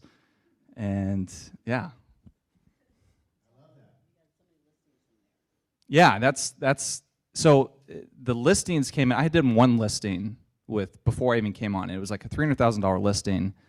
And I didn't even want to take listings. I was actually turning away. Like anytime I had someone who wanted to sell a house, I was like, okay, once you sell it, you know, then come help me and I'll help you buy. And I was missing all this opportunity because I just didn't have the confidence. And then it was simple. I was like, okay, I can meet these sellers and then I'll just bring Gail or Val, and they'll close them for me. And that was the big ticket about being a team. Like the biggest leverage I had was using these ladies to help close the deals I would have never closed on before. And I was, in my mind, I'm like, hey, 50% of something is better than 100% of nothing. I would never be able to capitalize on all these sellers without having someone to teach me the way. And that's where all my growth came from, was I would just tell Gail, like, hey, just give me a chance. Like, I'll make this super easy for you. I'll do all the work, just give me an opportunity. And that's what I did. Like, my goal at the point was to just tell Gail, like, hey, this is the day the check's coming in. Like, don't even worry about it. I'll handle everything from here. And it took some time. I had to learn a lot from you, but eventually we got to a point where it was a good system we were running at the time. Together, he does all the talking, and I just do it. I used to tell him to just smile and nod. It sounds like you it's a different mindset than a lot of people have, right? Because a lot of agents out there are saying, well, I'm going to go here because I'm going to get 100% commission, or I have a smaller cap. Again, it's that short-term game, trying to get rich quick. You ain't never going to get rich.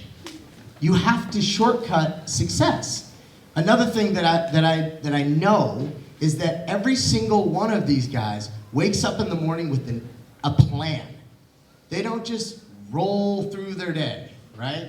You know, at this time I wake up, this is what I do, here's my entire game plan, this is how I'm gonna win the day, this is how I'm gonna win the week, and you wake up with intention, you know what you're gonna do.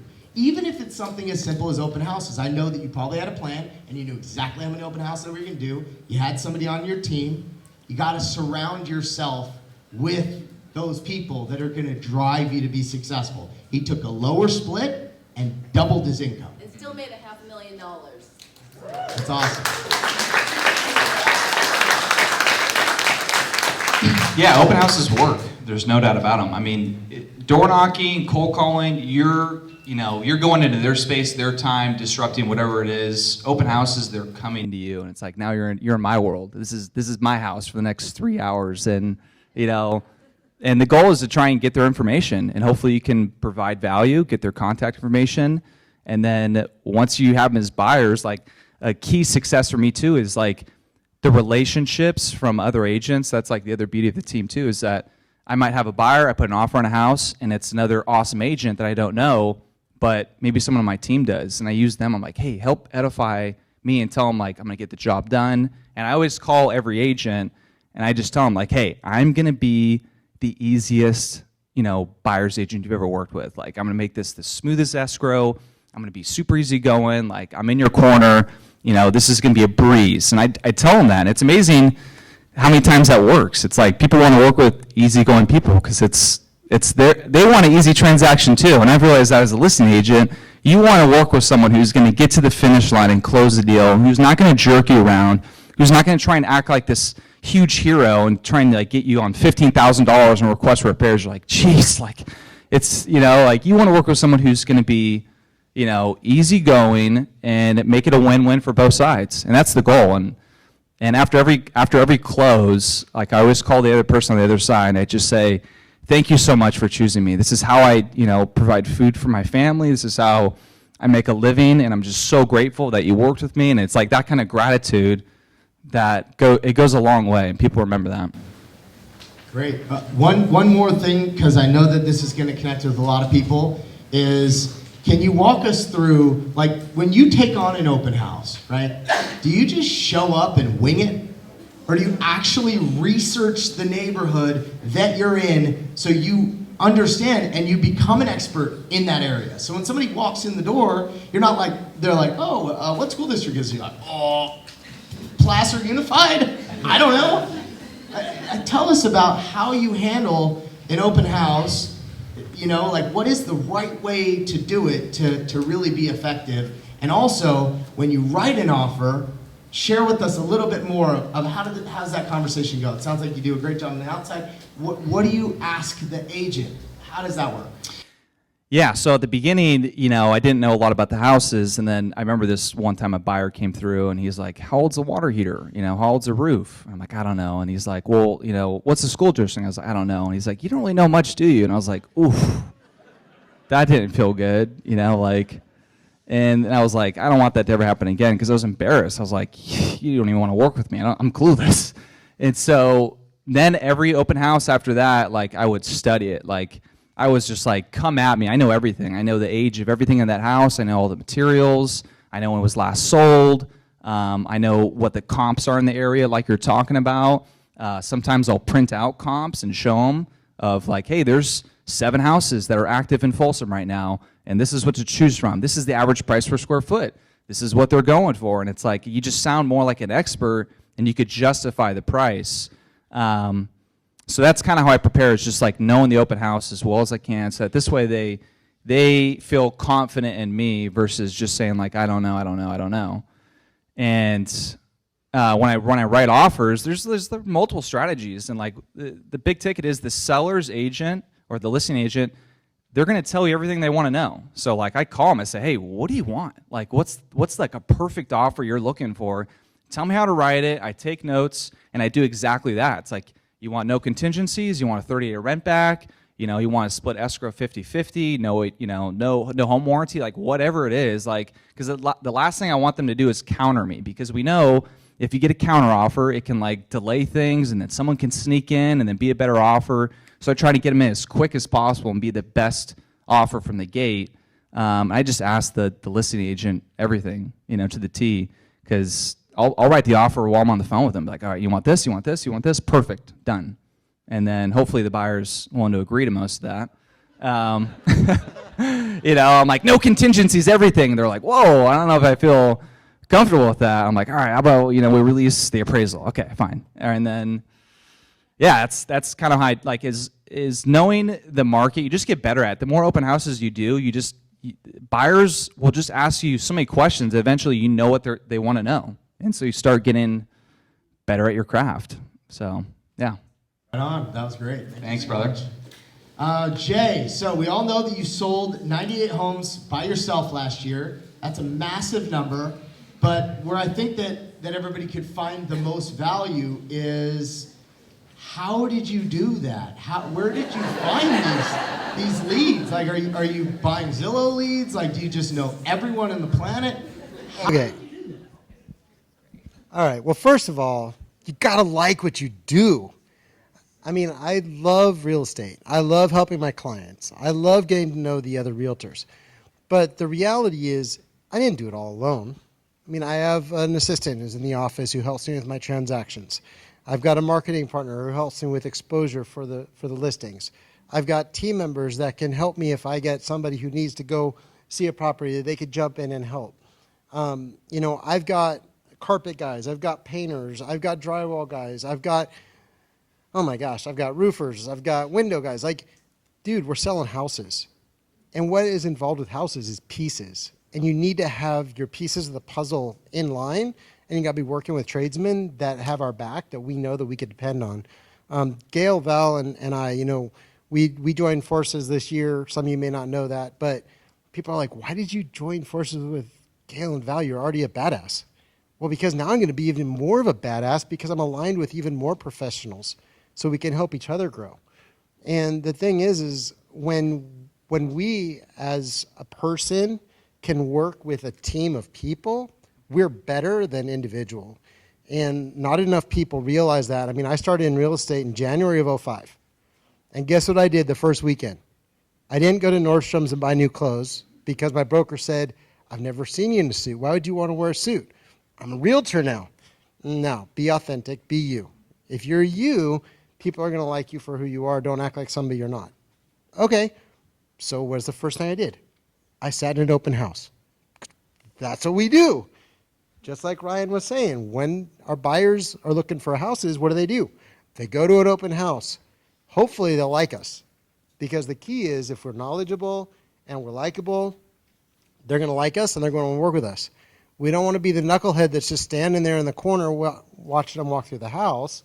We want to be the knucklehead in there providing value, providing a reason that they want to work with us. And as we help more and more people, our market share grows and we do more transactions. And my first year in real estate was 2005. I had a wife at home and a brand new baby. And my wife did not work. She worked at home. I had no choice but to survive. This was not an option. I knew I had $100,000 in equity in my house, and I was going to spend $100,000 in equity in my house if I had to, because I needed to pay the bills if I didn't sell any houses. I think I probably spent it all. But I also traveled. I enjoyed life. The reality is I was building a business. And that's the one thing that most people get into real estate, because the cost of entry is really low. I mean, you think about it. You spend a couple $1,000s a year and you got a real estate license. But what are you going to do with it? That's where the cost comes into play. It's not inexpensive. I mean, you got to have overhead. There's things involved in building a business. And I don't buy a ton of leads. I do buy some, but mostly because it keeps my team kind of working and moving, because the reality is I want everybody working, and I lead by example. I'm not the wizard who just sits in the back, says, go do this, go do that, go do that. I'm constantly running. My team's constantly asking me, can we get onto your calendar and see what you got scheduled so we know when to hook? I haven't figured it out yet. We're working on that. But the reality is about 2 years ago, I knew that even though I was selling, I think I sold like 80 homes that year. I knew that there was more, and I had a producing team, but I knew I wanted more, and so I started looking into different things. And Gail and Val and I talked, and we decided that we wanted to try and work something out. It didn't work out. Fast forward, obviously we figured something out. But it's kind of interesting because they have their team and I have my team. And we do things completely different and we do some things completely the same, and it works. And it's awesome. And the reason is because we're all driven, successful people who want to be successful. It's great. Yeah. It sounds like it's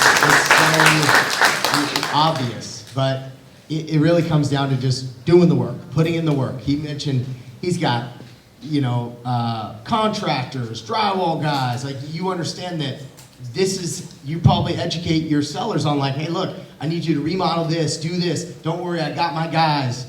Walk us through a listing of how you provide value. When you go into a listing presentation, it sounds like you probably blow them away with all of your resources and you make the process easy for them.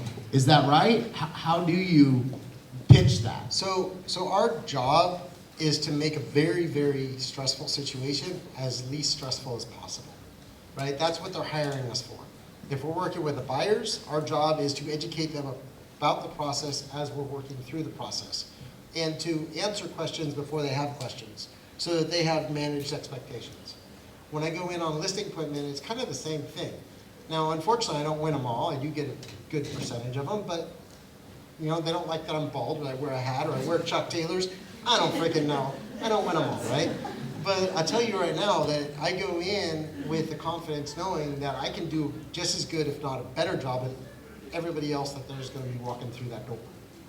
And I've got the experience that they need to make sure of it. And I don't like to sell crapper houses. I'll be honest, if I go in on a listing appointment and the house needs work, I'm going to do everything in my power to renovate that house before I put it on the market. And the reality is sometimes they don't want to do it. And sometimes I'll pay for it because I know that I'm going to make more money, not much, but I'll make a little bit. But my clients are going to make a lot more money, and I'm going to get a lot more referrals if they know that I truly did what was best for them and not what was best for me. And I haven't been burned by anybody yet, but I'll tell you right now, it's a lot more sexy to walk through a renovated house and sell it than it is to sell a house that's a piece of crap that nobody wants to walk in because it smells like wet dogs, or the walls have been kicked in, or the baseboards haven't been painted since 1976. So the reality is people have equity. They just don't always know how to get the equity out of it and to maximize their profit. But dude, everybody wants to maximize their profit. And I'll tell you right now, the last thing I want to do is reduce my commission to maximize their profit. So instead, I'm going to just provide more value to prove that I'm worth every penny. You took the hard road. It sucked. You had to remodel their house for them, and sometimes you had to pay for it. That's crazy, but I guarantee that seller, what their expectation was, oh well, my house sucks. I'm probably going to get a sucky price. And then you provided all this value. They sold their house for way more than they thought. That's a raving fan. They're now telling everybody that you're the man. Yep, that's 100% it. And I've got a house I'm working on right now in Roseville. And it was I was interviewed. I just had surgery, and I just had hernia surgery, and my potential client's like, this was on a Friday, and I had surgery on Thursday. They're like, we want to meet with you on Monday. And I'm like, I just had surgery. I'm not getting out of my house. Well, we're interviewing agents. We want to meet with you. And I'm like, my wife walked through the room. I don't work from home, by the way. Haven't since my daughter was old enough to go, dad, dad, dad, dad, dad, dad. I'm like, nope. So my wife walks through the house because I'm like laid up. And she's like, hey, so I'll get you in there. I'll get you to the office for your interview. And I'm like, all right. So I scheduled it.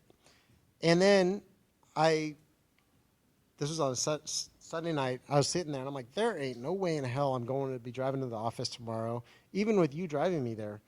And I'm like, I'm just going to let them think I'm going to be there. And so then on Monday morning, I called them. I'm like, look, I'm so sorry. I can't make it. I tried everything I can. I've got the full listing presentation is at the office. It's printed out. It's ready for you.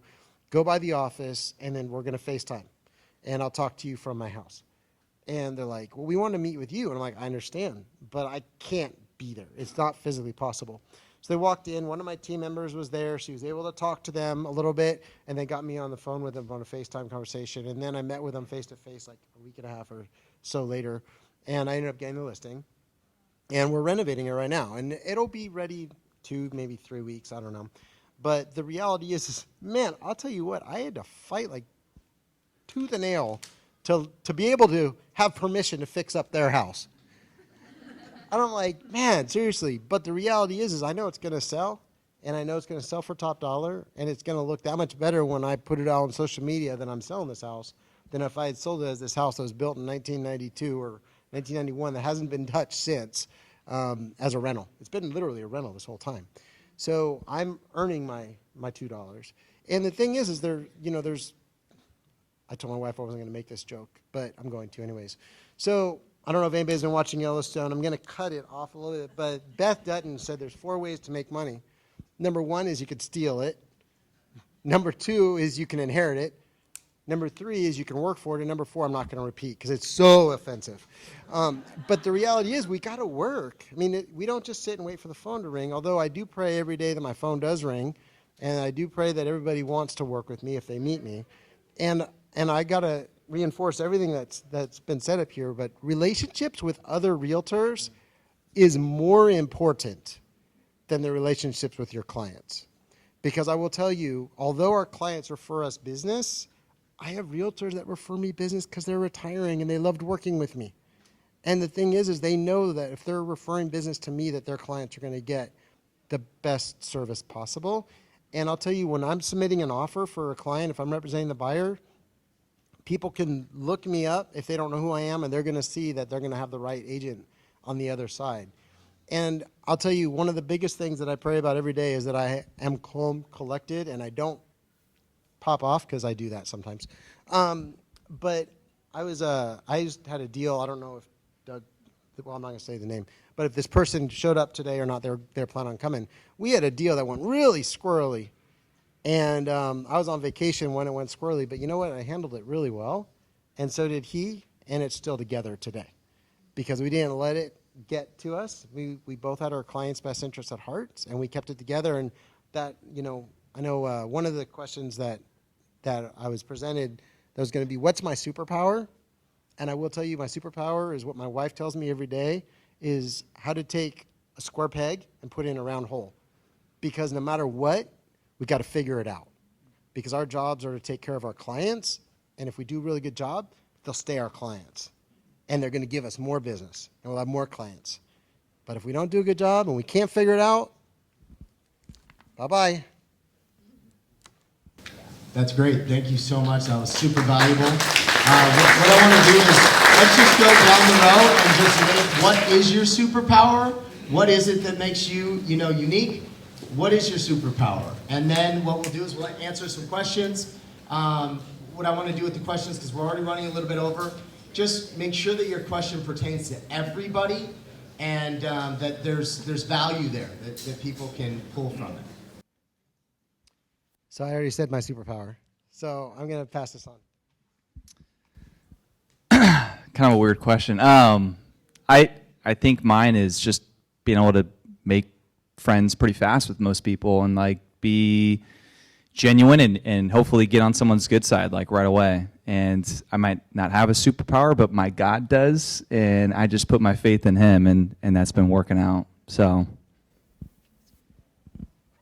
my superpower is I get excited. And when I get excited, my clients get excited. And there is something magical. Our team, we call it the intangible, that when you get vested in the success of somebody else, there's no other option than for you to be successful as well. And so I get fired up. I get them fired up. I find out what's important to them. And, hey, we just go swinging for the fences. Gosh, I would tell you my husband would say it was not cooking. But I guess my superpower is I love coaching, and that's something I see myself doing full time in the next couple of years. Nick always told me, you should go into coaching. I love coaching my agents. I love getting them better. I feel so excited when they do better than me.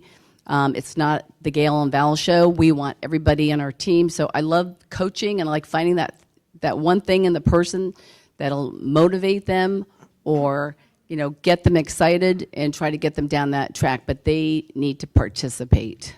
It can't be, I want to do this, and then, I'll be all in with them, but they just have to show up. I love closing escrows. I love I love seeing I love seeing sellers happy that they just unloaded a $7 million house and the buyer just bought their dream home. Everybody has a reason to move, and it's just nice being part of that transaction. And it's nice when the check comes to the office. Who has any questions? We don't. That'd be great. We'd all go home. Start making some money. Come on, guys. I have a question, sorry. You guys talk about teams and growing teams or being a part of a team. How do you attract team members? Is it agents that you're on the opposite side with and you work well together? Or how do you go about growing a team? Is it brand new agents? Is it seasoned agents? Anybody on the panel? I would say they normally call us, because if somebody wants to get into luxury, they're going to call Nick, right? Or they're going to call somebody that wants, they want to surround themselves with. When they're looking, tell me that question one more time. It was, how do I attract them? Well, by providing value, right? By providing education, providing coaching.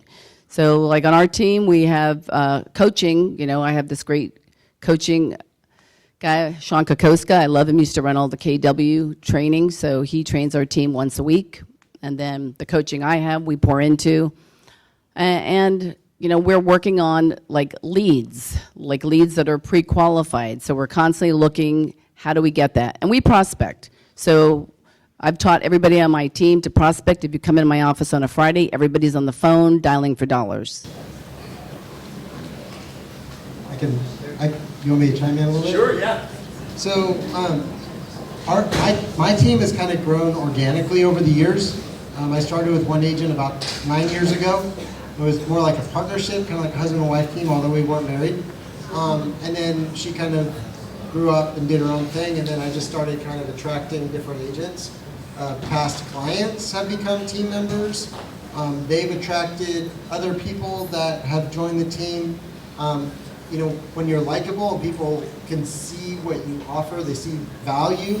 Like, I provide value for our team. Like I said, we have a marketing partner. We've got an in-house transaction coordinator. I've got a team member who's building an amazing system to help with systems and processes to make our process that much smoother and better for our team. The reality is when people see that they get something aside from just meat, there's more value there. And we want to align ourselves with likable people that we also have similar, God is our pilot, not our co-pilot, but he's driving us, and we all have the same beliefs. So that just makes it that much better, so we're not fighting with each other on crazy stuff. But the reality is I personally started my team initially because I wanted to have a little more freedom. I love to travel, 3 to 4 times a year. My family and I will go out of town and do something, whether it be for a weekend or whatever, but it's nice to know that I've got people back that are going to cover for me when I'm gone, and when they go on vacations, we cover for them when they're gone, and we've all got each other's back. And the reality is with over 1,000 transactions under my belt, I've got a lot of experience. There's a lot of value that can be provided to help my team members with their transaction. They're constantly calling me, you guys as realtors, you think your phone rings a lot? Okay, grab 7 or 8 team members or 30 team members and think your phone's gonna ring? Oh yeah. Because the team members are calling you, just like your clients are calling you, all the time. But the thing is if you love what you're doing, and people know that you truly do have their best interest at heart and you want to help, they'll be attracted to you and they'll want to be a part of it.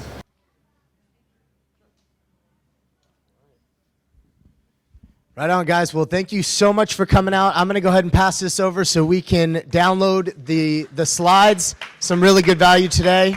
Thank you all for coming out.